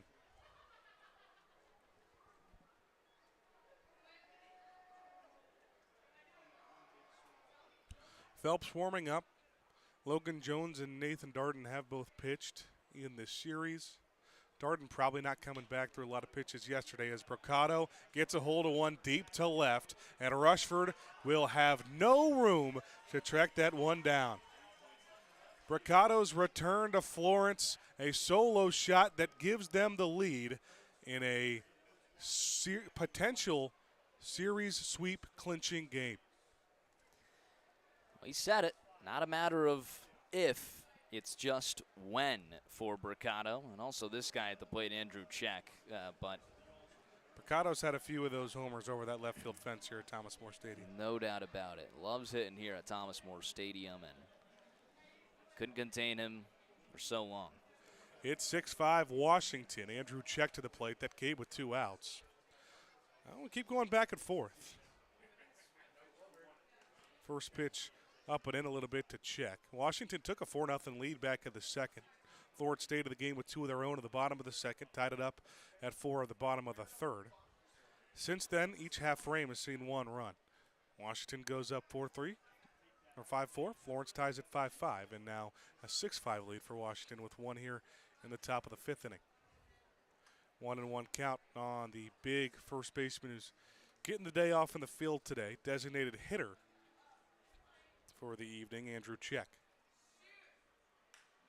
He hits one into left. Rushford going back, a little more of a line drive, and that one will also leave the yard. Bricado and Check have arrived here in Florence and gone back-to-back.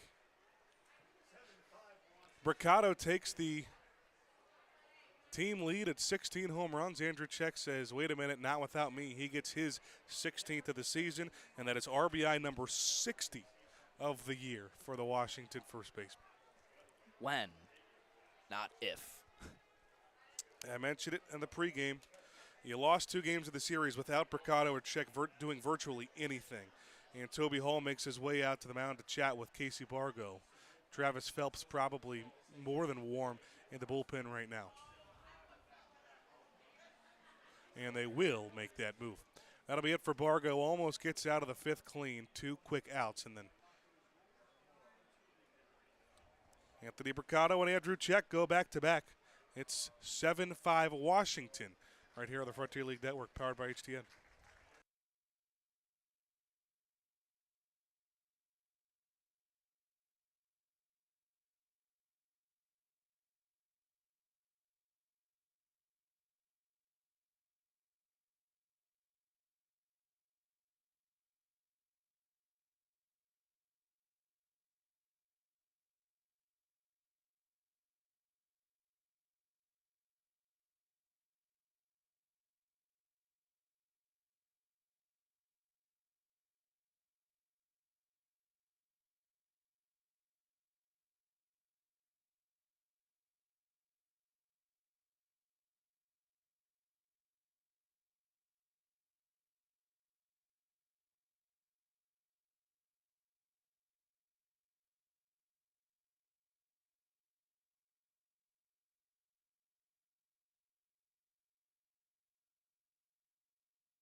Lee's famous recipe chicken pitching change for Florence.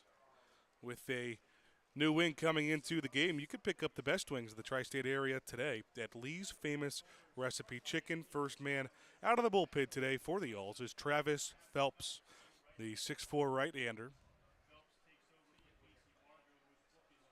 He's on 14 innings of relief this season for the Yalls. 2 outs, will inherit nobody on base. Back-to-back home runs chased Casey Bargo from this game. Gave up 7 runs, just 4 of them were earned. And it's a Washington 7-5 lead here in the top of the 5th inning. The first batter that Phelps faces is Jeff LaCory. LaCory's been a tough task for Florence all season long. 1 for 2 today with a single and a fly out to right. That was that spectacular catch crashing into the wall by Brendan Bobo. Fouls this one off the plate, and Phelps is ahead 0-2 in the count. And the first batter he faces.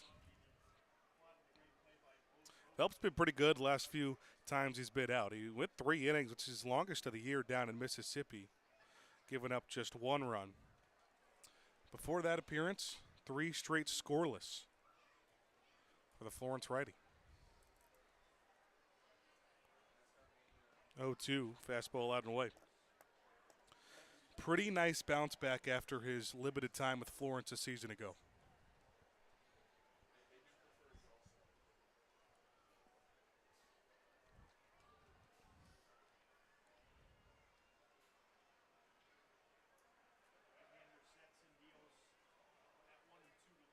One, two, fastball runs inside. So I haven't seen it a whole lot. Both teams in the game, especially in the first 5 innings, have an instance where they go back-to-back. Marcus Brodell and Jackson Tucker did it for Florence in the second. Mercado and Check do it here in the 5th. Love to get the number, too. That can't be the first time those two have gone back-to-back. Punched fouled on the third base line. They each now have 16 home runs on the season.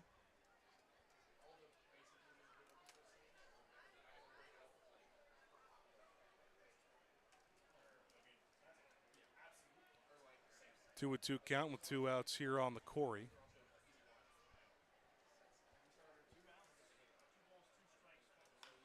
Grounder to the right side. A diving play by Blomquist. Can he get the throw over? Yes!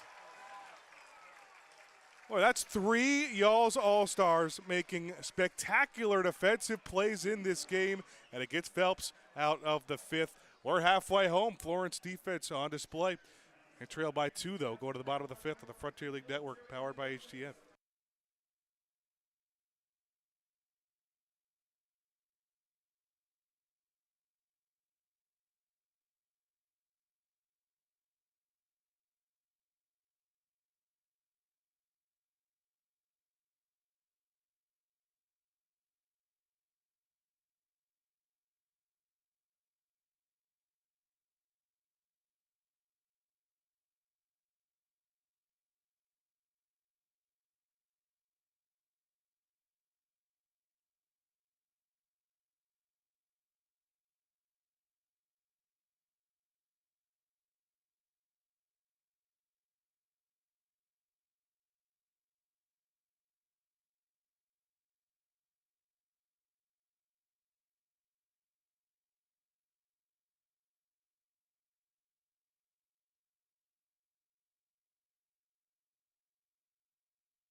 Our first Hooves Hangout pitching change of the game. Looking for the perfect spot to relax and open your favorite Pokemon or baseball trading cards?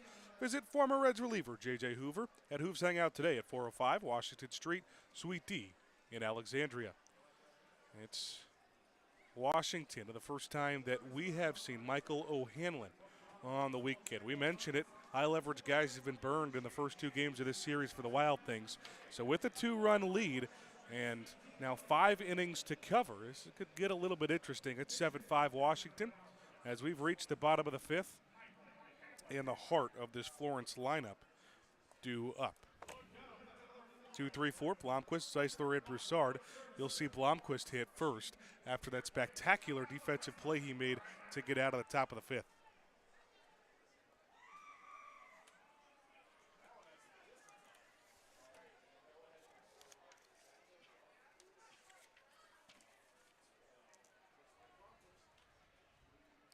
.55 ERA and a total of 22 innings pitched for O'Hanlon. Does have 9 strikeouts per 9. Opponents hitting .286 against him. Blomquist steps in a 7-5 game. Florence still out hitting Washington 6-5, and Blomquist takes the first pitch deep to right. LaCorey looking up at the wall, and he's got it just in front of the wall. Boy, Blomquist almost followed up that great defensive play with a long ball. He left it just short. That is the first out here for O'Hanlon. Now Hank Zeisler, who did have an RBI back of the 3rd, but he's looking for his first hit of the series. Now an 0-for-9 week for him with 3 strikeouts. You don't see him strike out a ton. 1 out of the inning for him. Takes the first pitch right down Broadway for a strike.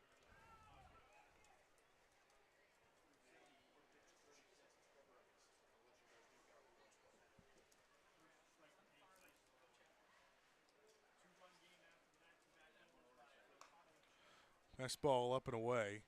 Zeisler, 7 homers, 48 driven in.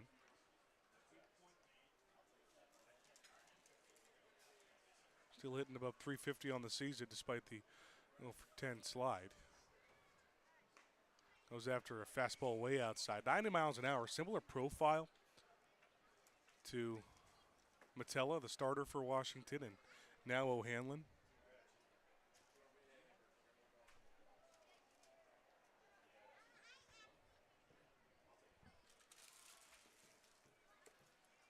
And Zeisler's going to take his timeout. Last home series before the All-Star game that will happen right here at Florence. And Zeisler hits one high into center. Catch up tailing in front of the track and has got it right as fireworks are going off past that left field line. Not sure exactly where that's coming from, but it caught me off guard a little bit. Couple of flyouts here deep for both Blomquist and Zeisler, but 2 down in order for O'Hanlon.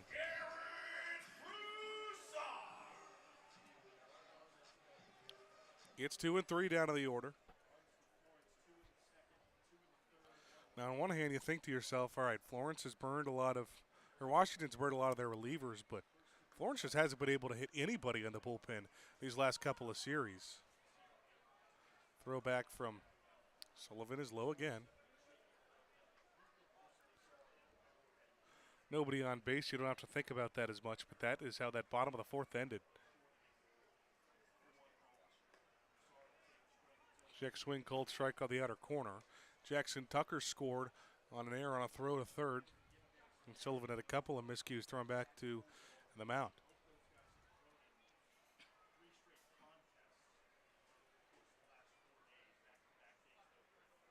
O'Hanlon working for the first base side of that rubber. He squats down low before throwing the next pitch and gets his first strikeout on a fastball he placed outside.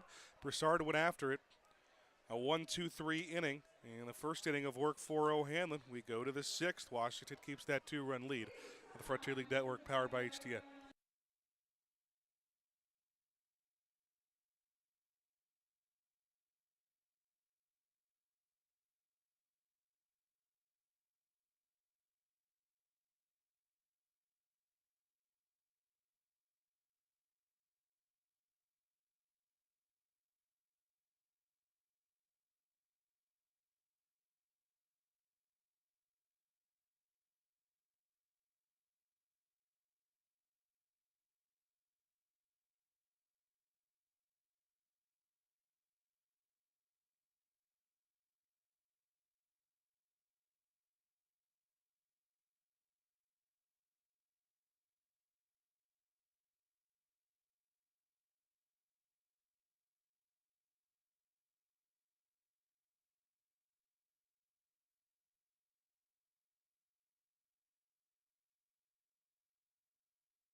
Back to Thomas More Stadium at the top of the 6th, and that brings you today's Call for the Lights. Brought to you by Class Jewelers. Our diamond is shining bright thanks to our friends at Class. Head on over to 7365 Burlington Pike, Florence, for all your jewelry needs, or call them today at 859-525-7500. That's 859-525-7500. Phelps out for first full inning of work, 6-7-8 for Washington with Caleb Ketchup starting things off. First pitch runs in on the Washington center fielder. Still looking for his first official at bat. Ketchup walked each of his first 2 times up. It's his 4th walk now of the series. Breaking ball below the knees, and he's started off 2-0.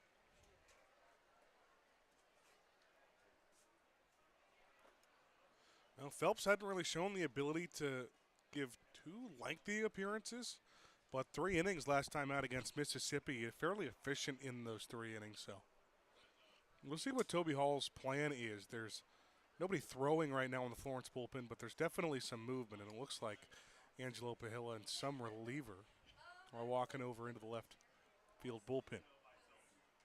4-pitch walk to start off the 6th on Caleb Ketchup, his 3rd walk of the day.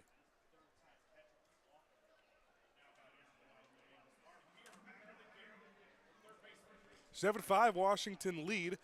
That bottom of the 5th was the first time Florence had been held scoreless in a frame since the 1st inning. And it was courtesy of right-handed reliever Michael O'Hanlon. Man on, nobody out for Fowler.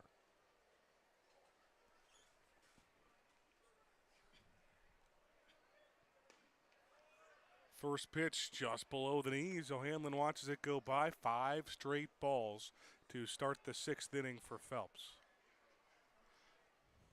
Haven't seen him lose command like this a ton this year.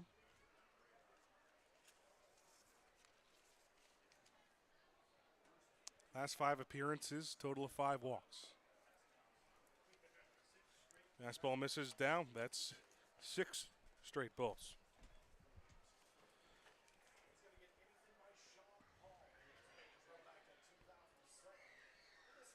Now comes Toby Hall.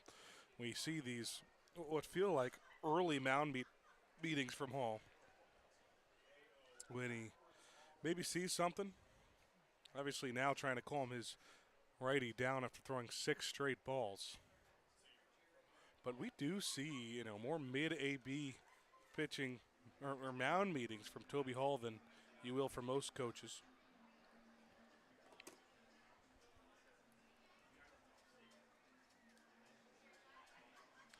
Going to bring the whole Florence infield in. Cole Fowler, 276 batting average. He's part of this 5-6-7 for Washington. It's just been really solid. They keep the train going. 8 homers and 43 RBIs out of your 7-hitter. That's good for second on this team, even in front of Anthony Bricado.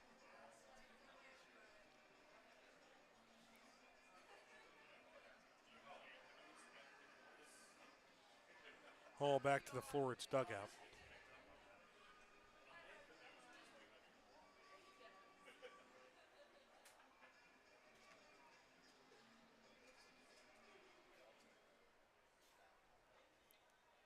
Here we go. 4-pitch walk to start the inning to Ketchup. Cole Fowler has seen 2 straight balls to start. Fastball way up and away. That was his worst one yet. And it's 3-0.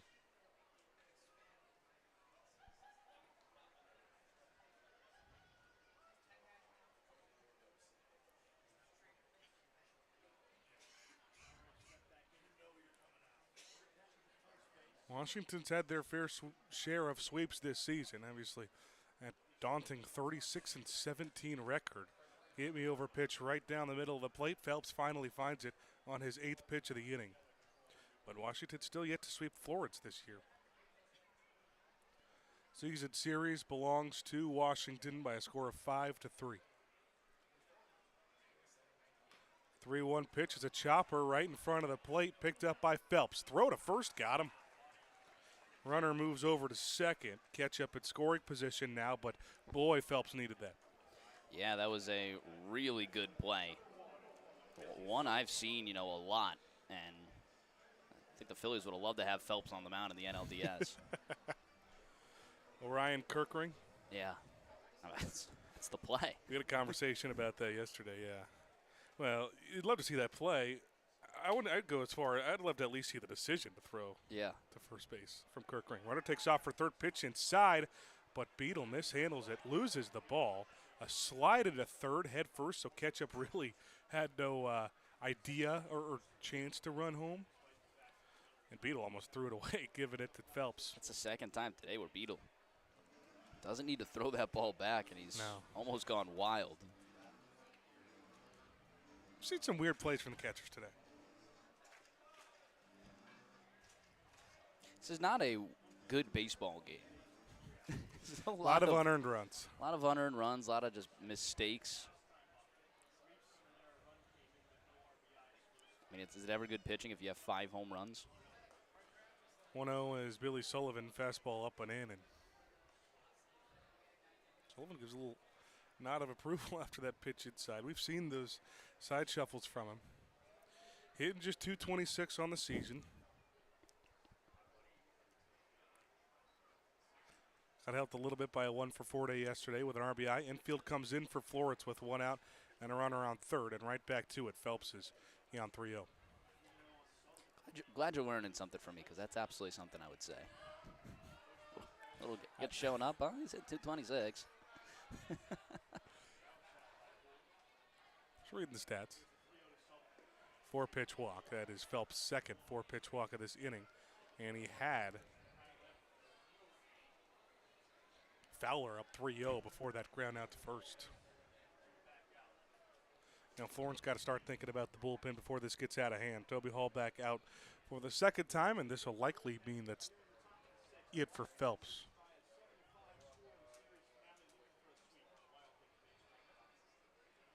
Second Lee's pitching, or Lee's recipe, chicken pitching change. And as many innings, Travis Phelps gets out of that 5th, but runs into trouble here at the 6th. We'll have more on the new man on the mound on the other end on the Frontier League Network, powered by HTN.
Second time of the series, second time of the season, we will see Jake Lynch as another Lee's famous recipe chicken pitching change. With a new wing coming into the game, you could pick up the best wings in the tri-state area at Lee's famous Recipe Chicken.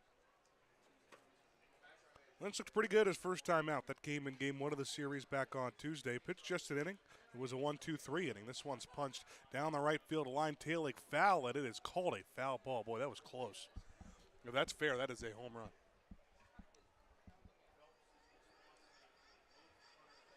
The Herons runners on the corners with 1 out, and a tall task to keep this game within reach. It's just a 2-run lead for Washington right now, 7-5. They're trying to get a sweep of Florence. Fastball set up outside was Beadle. Puts Edwards ahead of the count 2-1. So that's the silver lining. You get started with the 9-hitter, who had a 2-run home run in this game. Fly out to left his last time up. Fastball outside again. So another 3-ball count in this inning. 2 4-pitch walks from Phelps in the inning, and then a ground ball right back to him. But that also was a plate appearance that got to 3 balls. So Florence pitching, still trying to find the zone. 3-1 is inside. A 5-pitch walk, and the bases are loaded here for Washington.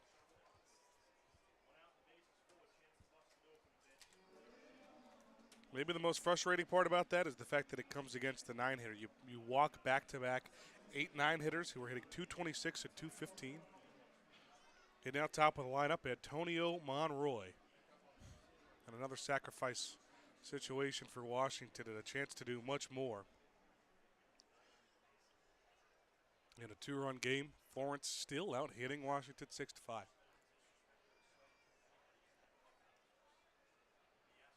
First pitch is in the dirt and gets away from Beadle.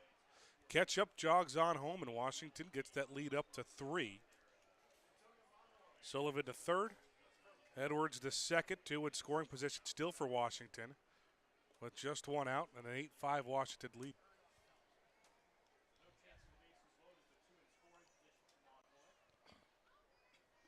Fastball in the dirt that Beadle couldn't block.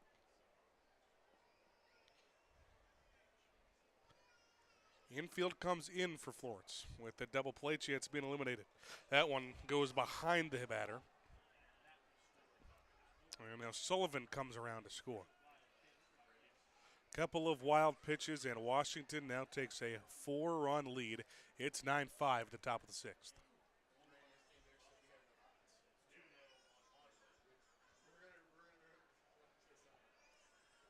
Florence dugout having some words for Gawk. Not sure what about. I see Beadle shaking his head a little bit. Not sure he's frustrated with himself. Obviously, that pitch was a wild pitch that he didn't have any chance on. Going behind the batter.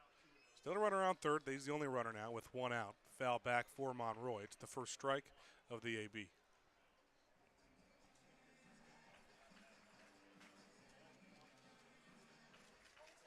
There was a lot of excitement coming into this season about Jake Lynch and what he could provide to the back of this Florence bullpen. Had a tough situation where he got hit hard by a comebacker against Washington in spring training. Didn't get activated off that IL until Tuesday. And was as advertised in that first appearance, but a walk and a couple of wild pitches here. As Monroy even at a 2-2 count.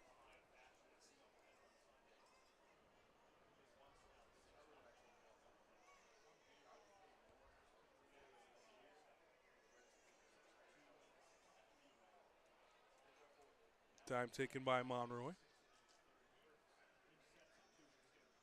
The 2-2. Just off the plate, counts now full. Also like the value of adding a lefty to this Florence bullpen with some of the injuries and some of the guys that have gone. It left Florence with just a 1 left-hander bullpen. And your lefty's Aiden McAvoy, so he's not going to be someone you bring in like a platoon situation. High chopper, Dylan Baker. He played in, but it brought him back, so the throw goes to first, and another run comes in for Washington. Make it 10-5.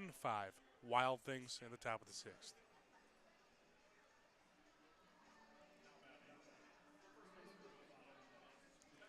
3 spot in the inning thanks to a couple of wild pitches and now that RBI ground out.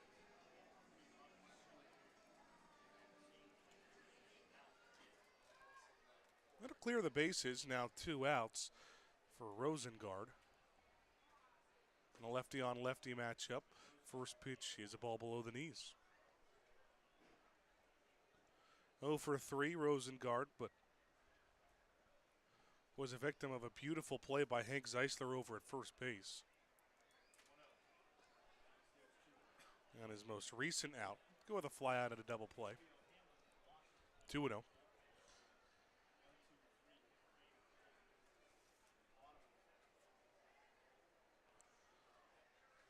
Lynch played with West Virginia, the MLB Draft League a season ago. After his final season in college that came at Lipscomb, 26 appearances. That is a ton in college in his senior season for Lipscomb. And a beautiful 3.02 ERA, 47 strikeouts and just 12 walks. 3-0 pitch, another 4-pitch walk. This is the 4th 4-pitch walk of the inning for Florence pitching.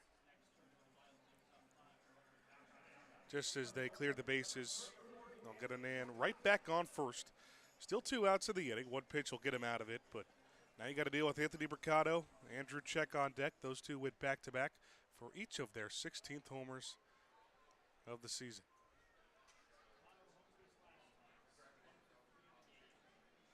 Runner takes off for second. Grounder right at Baker. Picks it up on a knee, and he'll throw it out. Mercado just jogging down to first to get Lynch out of the inning, but a 3 spot, some trouble with command for Florence pitching. Now a 10-5 Washington lead. Going to the bottom of the 6th of the driver's suite for a sweep on the Frontier League Network, powered by HTN.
Last regular season game for Florence before the All-Star break at Thomas More Stadium.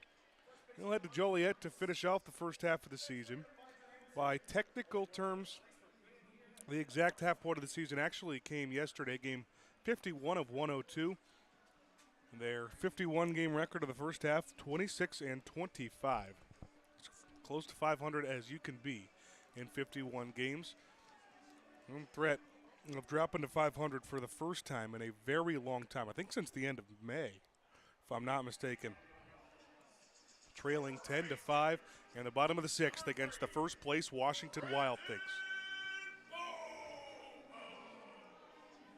5-6-7 for Florence. Brendan Bobo still trying to find his groove at the plate. 0 for 1 with a walk. Bounced into a double play back in the second inning. Well, O'Hanlon came into this. It was a close game, 2 runs. He's got a 5-run cushion. First pitch of the innings, low for ball 1.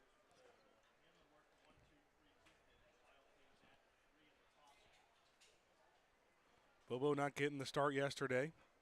We've seen him a few games get days off. We have not seen him yet get down to the lineup to the 5-hole. Most of his starts come hitting cleanup. He even had a couple starts hitting leadoff. Actually, just the 1 hitting leadoff. 7 hitting third. 37 hitting cleanup. This is his first start of the season, batting 5th. Pops one up behind the plate. Both Fowler and Sullivan going over, and Cole Fowler's got it in foul ground for round number 1. We've seen a lot of strikeouts and a lot of pop-ups in this slide a little bit for Bobo.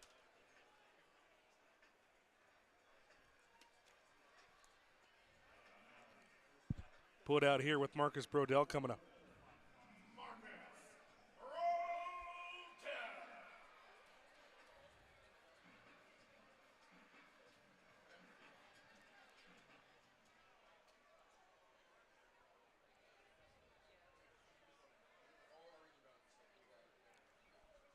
One out, nobody on. First pitch, Anthony's for a strike to Brodell. Homered his first time up and struck out swinging his most recent plate appearances. It had been a little bit since we saw a Brodell big fly. Fastball fouled back. On my angle, that looked like it was going right at Jackson Tucker on deck.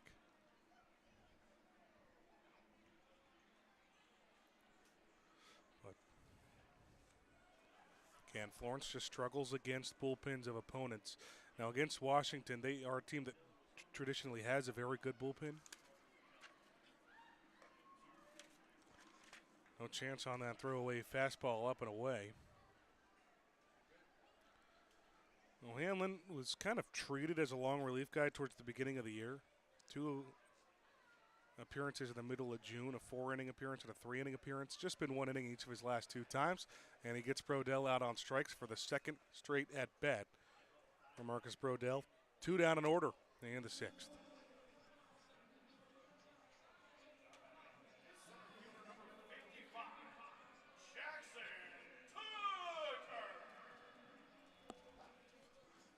Tucker with 2 outs and nobody on. Florence trailing by 5. He's got to get base runners at some point, try to chip away. This has been Florence's one of their worst offensive performances in terms of series on the year. It's 1-0 on Tucker. Also homered in that back-to-back with Brodell.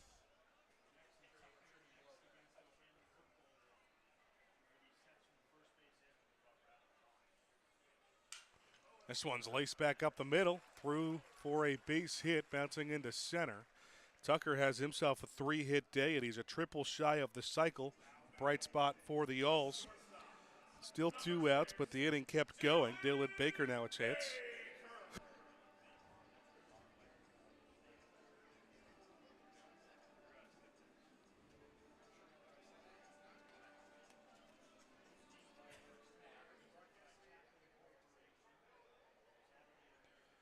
Baker's 0 for 6 in this series, his second start. He didn't get a start yesterday. Blomquist was the shortstop for Florence.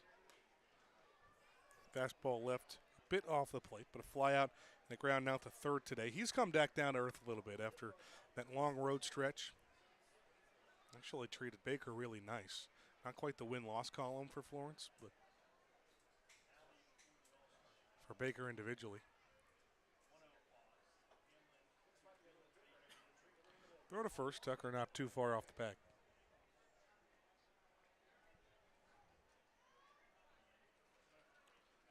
Last time he was on the base paths, he created some havoc, Tucker did. Standing at second after the double.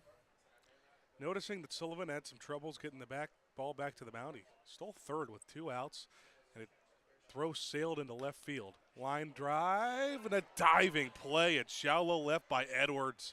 Boy, Kyle Edwards with full extension and took away a base hit from Dylan Baker. 1 on in the inning on a hit for Jackson Tucker, but again, nothing across against the Washington bullpen. 10-5 lead. Florence down to their last 9 outs on the Frontier League Network, powered by HTN.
Top half of the 7th inning, Florence trailing 10-5. Jake Lynch trying to keep things calm. Florence, last scoreless inning was the 3rd. They've allowed a run in the 4th, 2 in the 5th, 3 in the 6th. The trail 10-5 now to the Wild Things. On the verge of getting swept in the first pitch, high and inside, plunks check. He'll have an express pass over to first. So it is the lack of control these last 2 innings. 4 walks in the 6th from Florence, 2 by Phelps, 2 from Lynch, plus a bunch of wild pitches have really plagued Florence. It's not been a solid day for any defense, Florence and Washington included. It's 7 hits for the Y'alls, 5 for the Wild Things, 2 errors for Washington, 1 for Florence. A lot of wild pitches and pass balls. Just not been a very pretty baseball game to watch. Jeff LaCorey will dig in, 1 for 3 on the day. Singled and scored back in the 2nd. So the loss here today would drop Florence to 500 on the season again. They'll be 26-26 if they're not able to come back. Y'alls will have 9 outs to do so on the other side of the ball, but also hope that their bullpen can keep this just a 5-run game. Ground ball, right side, over towards Blomquist. Tossed to second for 1. Relay on to first. Not in time. Safe call there from Miguel Rivera Cruz. Bang, bang play. Don't know if any of them on the season have gone to Florence. Possibly none. Let's take another look at it on HDN. Should get a good look. They don't zoom in all the way, and they did, and he's out.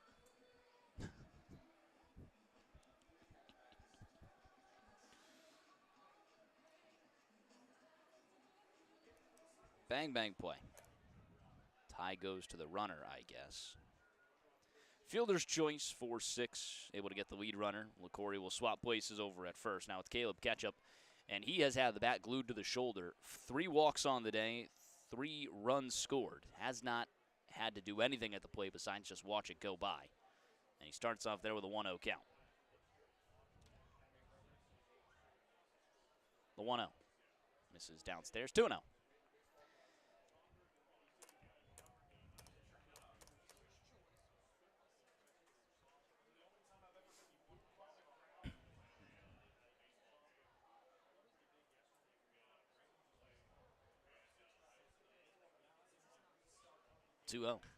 Skies it out towards left field. Way out of here. Off the scoreboard. That is the 4th home run allowed by the Y'alls pitching today. And it is 12-5. That is one of the hardest, furthest hit home runs I've seen at Thomas More Stadium. 433. You saw one earlier at 436. It's true. Those computers nowadays, though, they're not always right. Well, Caleb Ketchup had the bat glued to the shoulder in his first 3 at-bats. He said, hey, I just want to swing. Throw me something. And it was 88 down the heart of the plate. Sent it deep out towards left center field. That puts this one a little bit more out of reach. Now a 7-run deficit for the Y'alls, who you'd have to go all the way back. If you don't count that second game against Mississippi, they have just not had any success against opposing bullpens. That one's fouled away. Yeah, I'm not sure why it is either. I mean, a lot of teams that they've had have had weaker bullpens too.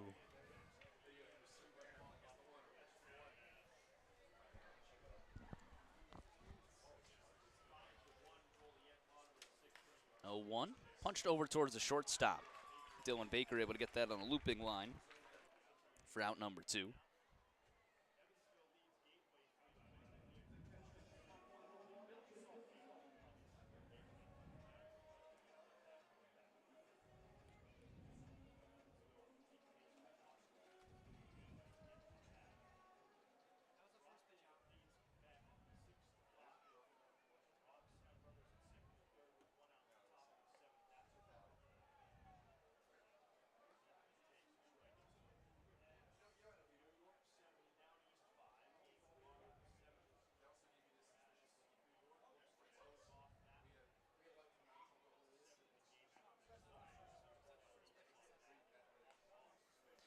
one's in there for a strike. The batter is Billy Sullivan. Has not had a day at the plate where it's, man, he's just really hit you around, but he's done a job in every single plate appearance. 0-2 the count to him. A walk and a run scored, sacrifice fly, reaches on an E6, steals a base, scores a run. He has just done something in every single plate appearance. That one misses downstairs 1-2. He has had a weird day. Florence, if they do drop this one, that'll end a streak of 36 games played this season. That's above 500. 36 games above 500. Now, they went back to 500 on May 28th. So there was 37 games, 36 of them above 500.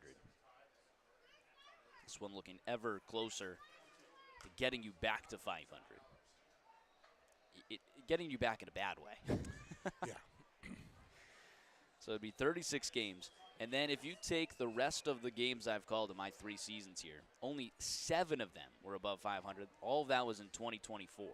So 43 games of my 243 for the Florence Y'alls have been above 500. Am I the problem? Probably. I'm still 36 compared to however many it is. There you go. 17% of my games. It's a tough stat. I mean, that's hard because it's 3 seasons and you have one bad season. I'm not saying that it was just one bad season, but you have one bad season. That tanks the stat entirely. Yeah, it's true. It was 96 straight games last season. Yeah.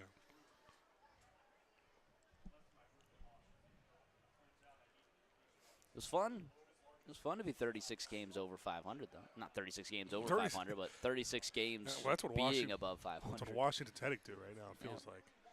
They're going to be 37 and 17. Yeah, win today will put them 20 games above 500. I had to ask the broadcaster for them, do you just stop saying how many games you are over 500 just because it's, common sense now? He said yes.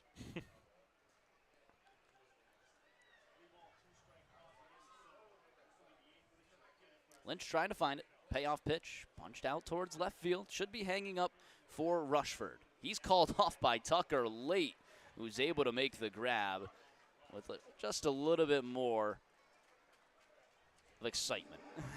Of course. Stretch time at Thomas More Stadium. They trail 12-5 when we return on the Frontier League Network, powered by HDM.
Stretch time, always brought to you by the Stretch Lab. Looking for a team of highly trained flexologists. Stretch Lab will give you a deeper stretch than you can ever achieve on your own. Visit them online at stretchlab.com.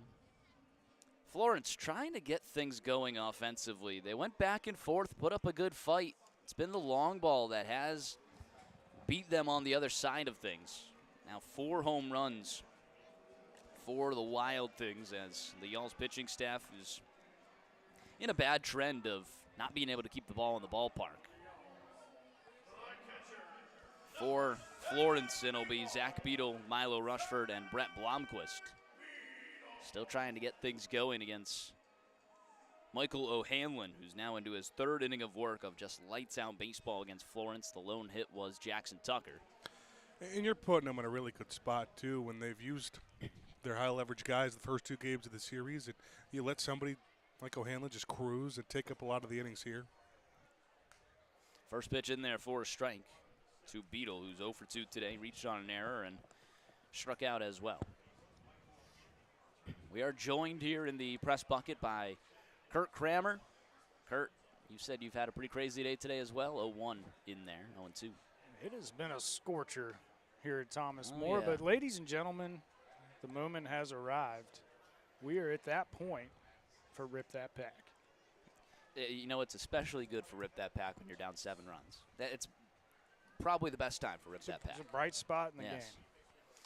Bright spot in the game for sure. 1-2 the count. That one goes to the backstop. Mr. Tettemer, why don't you dig in that box at top 75?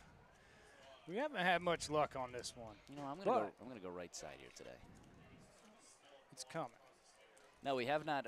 We haven't had anything out of this. We've had some like base packs. You know, I think back, before that 6-game road trip, we pulled the exclusive foils from Mega Boxes.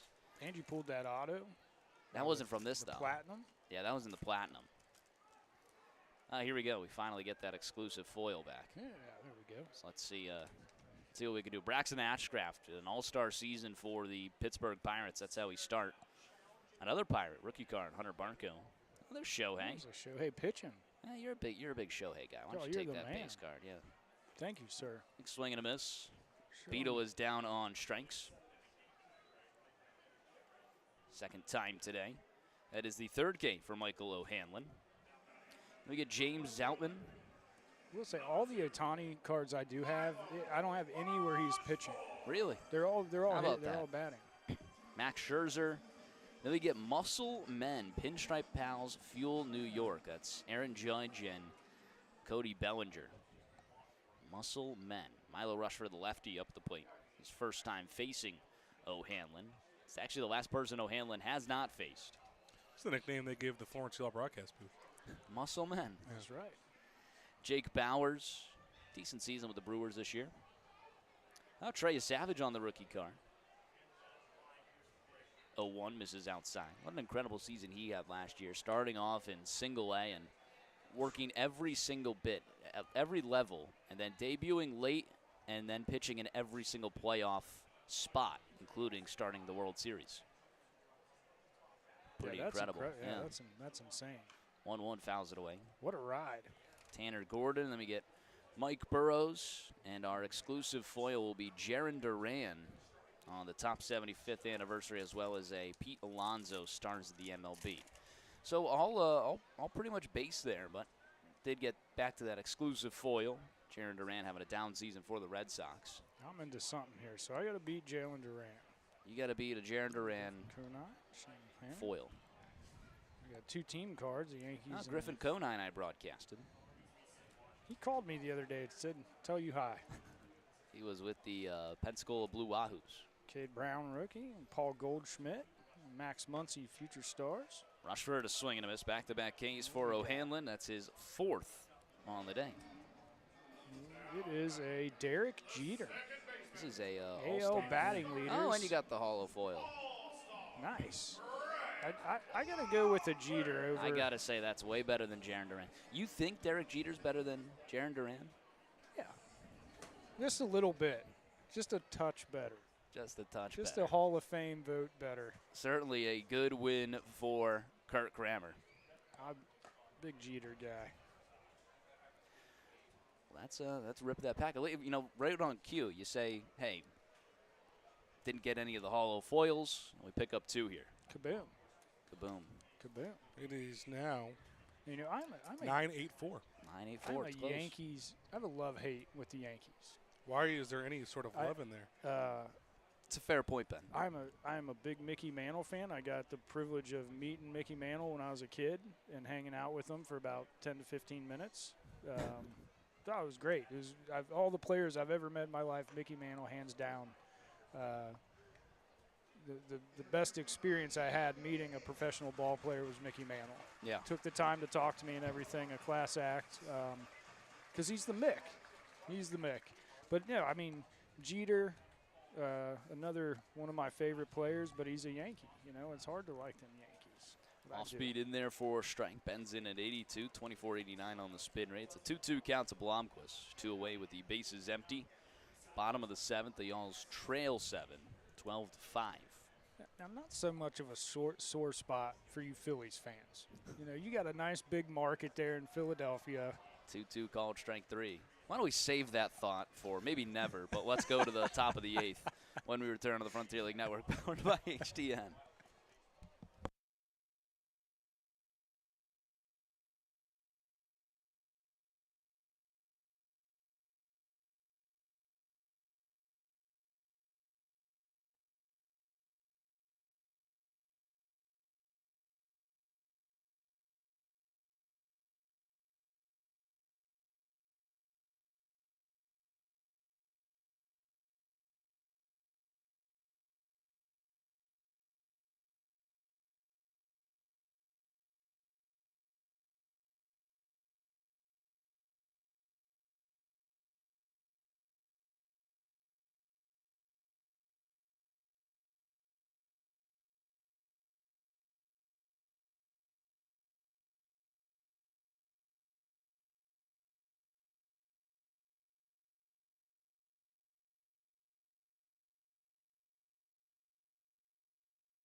It's a Lee's Famous Recipe Chicken pitching change with a new wing coming into the game. You could pick out the best wings in the tri-state area. Lee's Famous Recipe Chicken, always fresh, never frozen.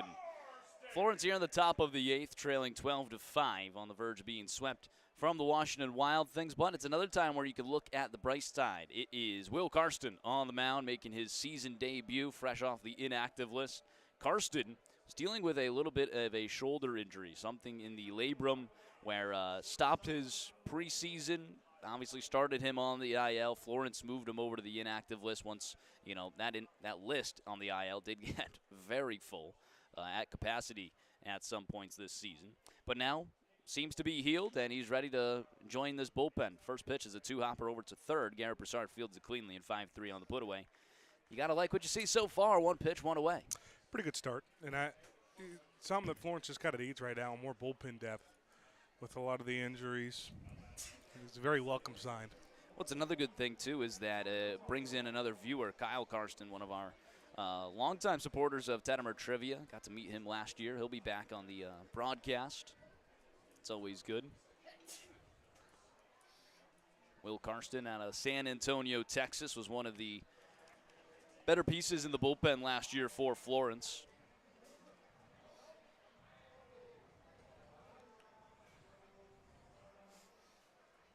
Rejoining this squad, hoping to earn one of those back-end roles for the Y'alls. First pitch in there for a strike. All of a sudden, you're starting to get a little competition there, too. And definitely, I mean, you're going to have to ride a hot hand, and I certainly wouldn't want to be slumping as the team starts to get a little healthy. Yeah. Karsten in 2025, a 101 record, a 3.71 ERA. Wouldn't that be nice to see? 25 games, 34 innings pitched, 34 Ks, and 25 walks, a 9K per 9. Here's the 0-2. Ground ball up the middle, fielded by Baker. Throw on to first, across his body is in time. 6-3 on the put away. Baker's made a couple of those nice plays, range it over today. That was 86 on a spin rate, 86 on a off speed there from Karsten. Ben Rosengard 0 for 3 today with a walk. Karsten trying to go 1-2-3 in his return to the Y'alls. Wines delivers the first pitch to Rosengard. Misses outside at 92. That's great to see. Back up there after shoulder injury. I ran into Karsten down in the clubhouse today. Asked him how he was feeling, if he was ready to get back out there. He said he's pretty much at 100% and Good to 1-0. go. Looped out to left field, and a couple pitches for Karsten. Clean 1-2-3 inning. A solid debut from Karsten.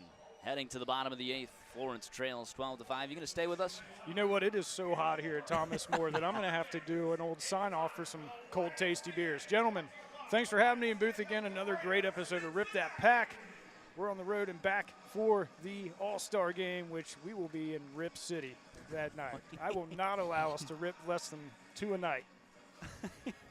I don't know if I can allow it, honestly. It will be allowed. We'll be back at the bottom of the 8th when we return. Thanks for coming on, Kurt.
Bottom of the 8th, Florence trails 12-5. Why not start things off with the captain to try and right the ship here? 6 outs to play with, or else it is Broom City for Washington. Six outs to get a little bit of confidence, too, Yeah. going to Joliet. I might be eating my words from the game 1 on Tuesday where I said, Florence should be doing better than what they did last year against Washington. They were 4-8. They're about to drop to 3-6 if they can't come back here. That's what sweeps do. And you knew, you were in a spot where you're a legit team in the playoffs and you got a comfortable playoff spot. How about you have a chance at the division? You get 6 straight home games between Evansville and Washington, and you just go 1-5. Yeah, they just got to dig deep.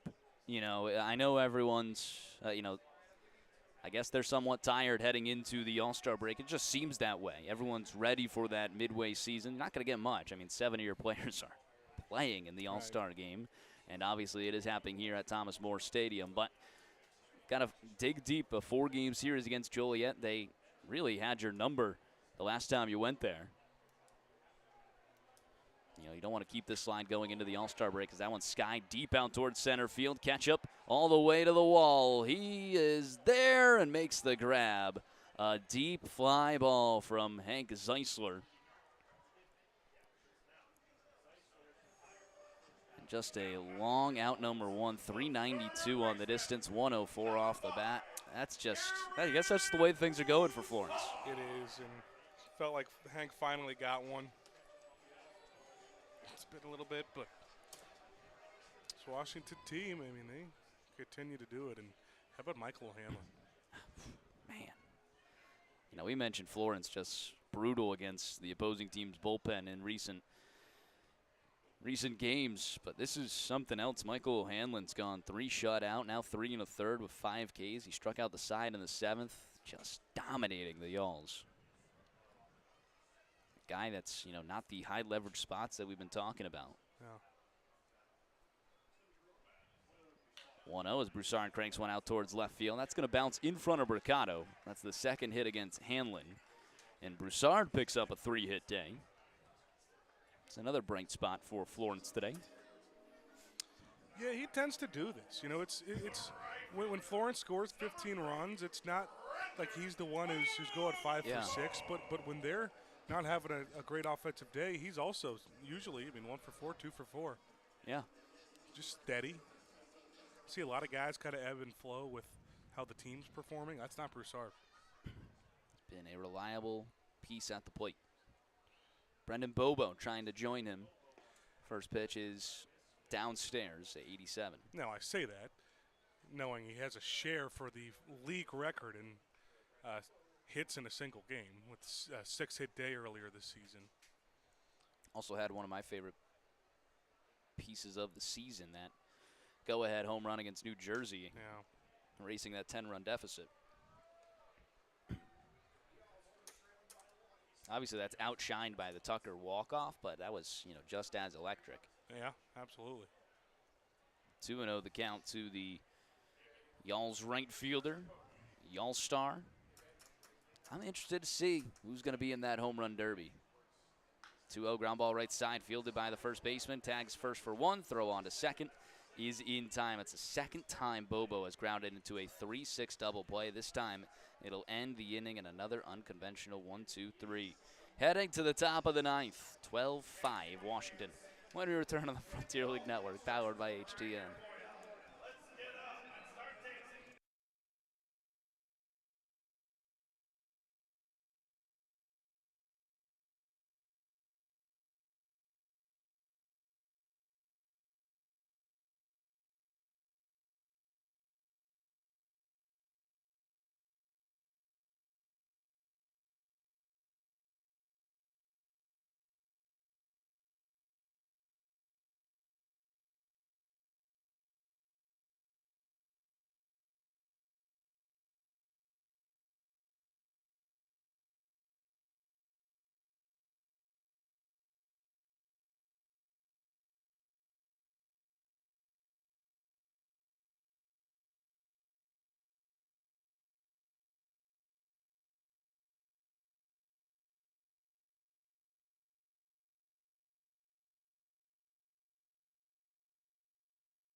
Lee's famous recipe chicken pitching change. Florence throwing a little bit of a white flag here. It's Kyle Harbison entering the ballgame.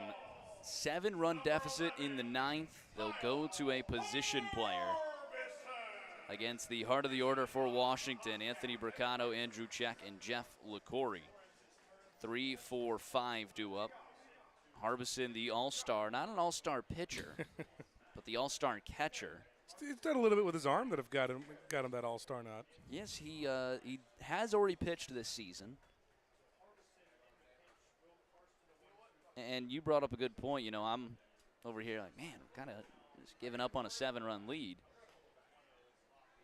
But Florence brought in a position player in the first inning already this season. Of a three-run game. So I guess nothing should surprise me. And kept him out there in a tie ball game. That one misses outside.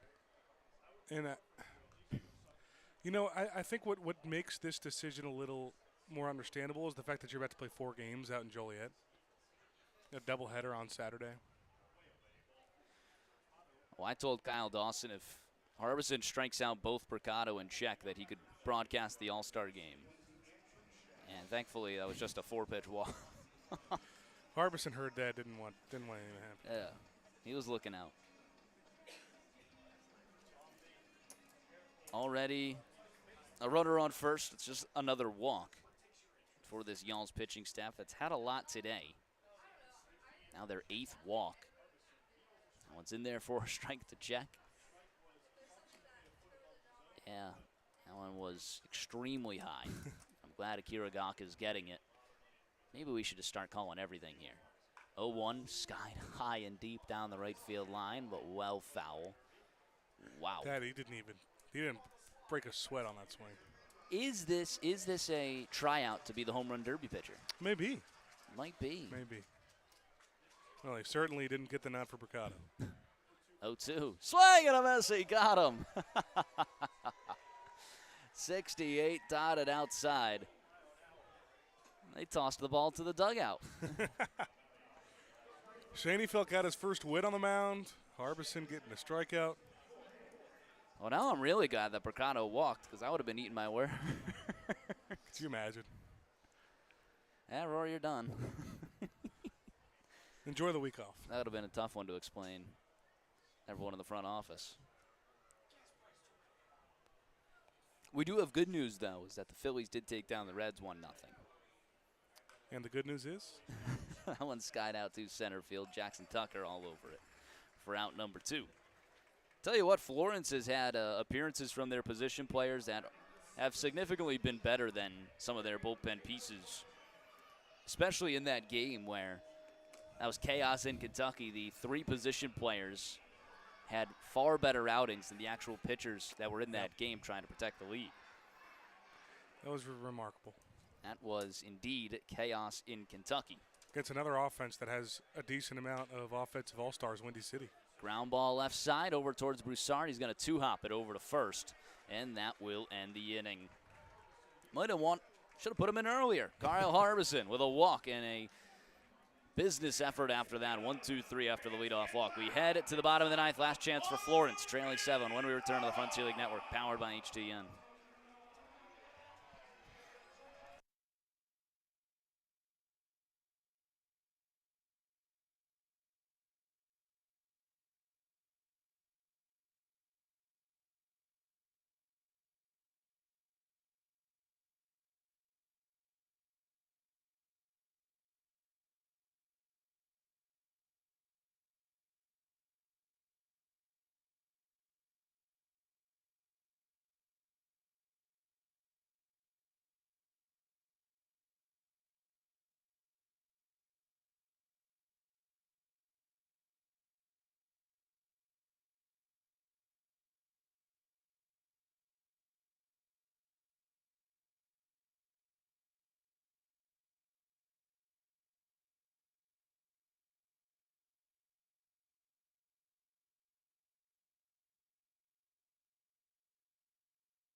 Bottom of the 9th, last chance for Florence. 6 outs to play with. Brodell, Tucker, and Baker due up for Florence, trailing 12-5. 7-run deficit. Do they have any magic left? Michael O'Hanlon's going to stay out there. This would be 5 innings of relief from O'Hanlon.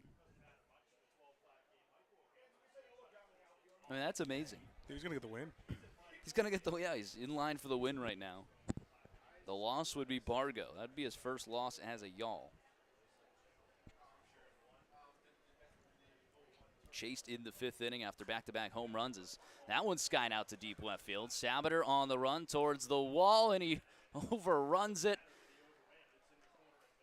It's a ground rule double. A ground rule double. 1 hop in. It's dark over there. Didn't know what to call it, and was waiting for the Well, Brodell didn't know either. Yeah. He was around third. He thought he was hit a home run. I think Toby Hall was going out there to argue as well. I have no idea where that landed. Well, it looked a lot to me like it was a home run. Now, Yeah. the only reason I knew it was a ground rule double is because I watched the Will Naleski reaction or call. I get it, you're frustrated. I don't know if this is worth getting thrown out over. Let's take another look. Oh, it did yeah, bounce. it's a ground rule double. Is he leaving? I don't know.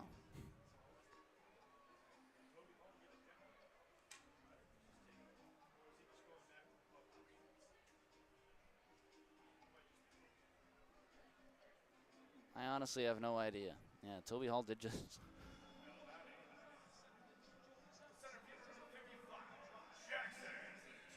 I didn't see him get thrown out. Neither did I. Is he going to ask the guys in the bullpen what happened? Yeah. It did bounce in play. No, it's the right call. Yeah.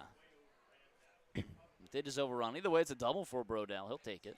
So I'd assume Hall's talking to his bullpen right now, and they're telling him the same thing. That one skied out towards center field. Ketchup was going back. Now comes in. Able to make the grab for out number 1. It's the second extra base hit of the day for Marcus Brodell. First time Jackson Tucker's been retired. He was a triple shy of the cycle. Dylan Baker was 0 for 3. Digs in, lined out to the shortstop his last time up. Had a good piece on it. That was against O'Hanlon on the mound. First pitch to the shortstop. He skies it out towards left field. Sabater working in. This time he makes the grab. Out number 2. Florence down to their final out, or else they risk getting swept for the 4th time this season. Evansville, Schaumburg, Joliet with a 2-game series sweep, and this would be the third 3-game series sweep, 4th series sweep overall against them.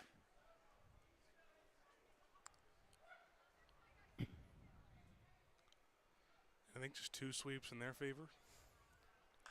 That one's punched out towards right field, right at the right fielder, LaCorey, and will end the ball game. Florence strands a runner in scoring position here in the bottom of the 9th, but more importantly, they drop 12-5. Swept at home. Their losing streak now extends to 3. I guess it's just starting the streak there. 3-game losing streak. They fall to 500 for the first time since May 29th. Winning pitcher is Michael O'Hanlon, who dominated Florence out of the bullpen. He ends up tossing 5 scoreless innings from the pen, picking up 5 Ks as well.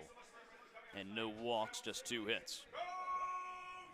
Yeah, it's a time right now where Florence just has to figure it out a little bit. They played a really good team this week in Washington, but a Washington team that's somewhat wounded and losing a few of their top guys. So. And we mentioned, you felt like you had at least an advantage in every starting pitching matchup, and Florence just not able to get it done offensively. The pitching was really good in games 1 and 2. Slouched a little bit today. I don't think you could tip the cap anytime you have as many walks and giving up 4 home runs as well. I mean, that's never a good sight. So, and then the offense, 2 home runs in the second inning. Brodell and Baker went back to back. Were helped out in the 3rd. 2 unearned runs come across. Get a double from Tucker. He scores after a ball into left field from the catcher.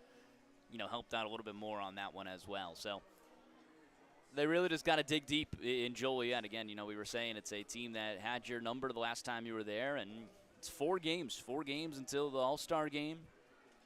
Just got to slow things down and play some Florence Y'all's baseball. Understanding you're playing a different team too. Joliet's had their ups and downs this year. Sitting in last place of that West Division. So try to turn things around. You got an opportunity, and you just have to stay confident at the mound and keep your same approach. But it's a long baseball season, and they're getting baseballed right now. Yeah. We won't lose face here on the broadcast, and you guys can catch all those games on the Frontier League Network, powered by HTN. It is a 6:35 Central, 7:35 Eastern start tomorrow in Joliet. Friday night under the lights at Slammers Stadium. Should be Yannicker Villalobos on the mound for Florence. Unsure who will be the starting pitcher for Joliet.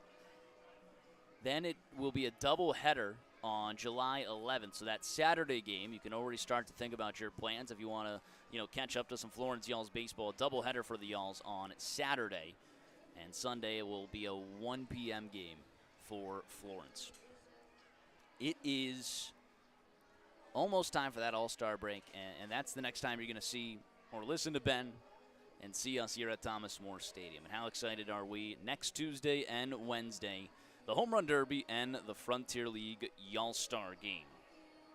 Job to be done first. 4 games at Joliet. Ben, your final thought. That'll conclude that first half of the season here at Thomas More Stadium, and lots to like, lots to not like about that first half of the year. And I think ultimately you have to understand the potential you have with the offense. And the silver lining, we haven't talked about the postgame here, you're getting a lot of pitching back. The MLB draft is coming up. You get a decent amount of guys coming there. Yeah. With the core this team has, they got the ability to build a pretty solid team in the back half of the season. Already a team that's got a ton of offense. In years past, I mean, you would have paid to be 500 going into the halfway point of the season. It just so happens that this team was 7 over 500, and now you've fallen back to it. But either way, you're still 500 and half a season to play with ahead of you. And as you mentioned, some reinforcements should be following suit. That'll do it for us on the broadcast. As always, you've been listening to Frontier League Baseball on the Frontier League Network, powered by HDN, as well as the Florence Y'alls Radio Network. That's been Ben Hauer, and I've been Rory Tettemer. Until next time, we'll catch you in Joliet saying so long, and y'all have a good night.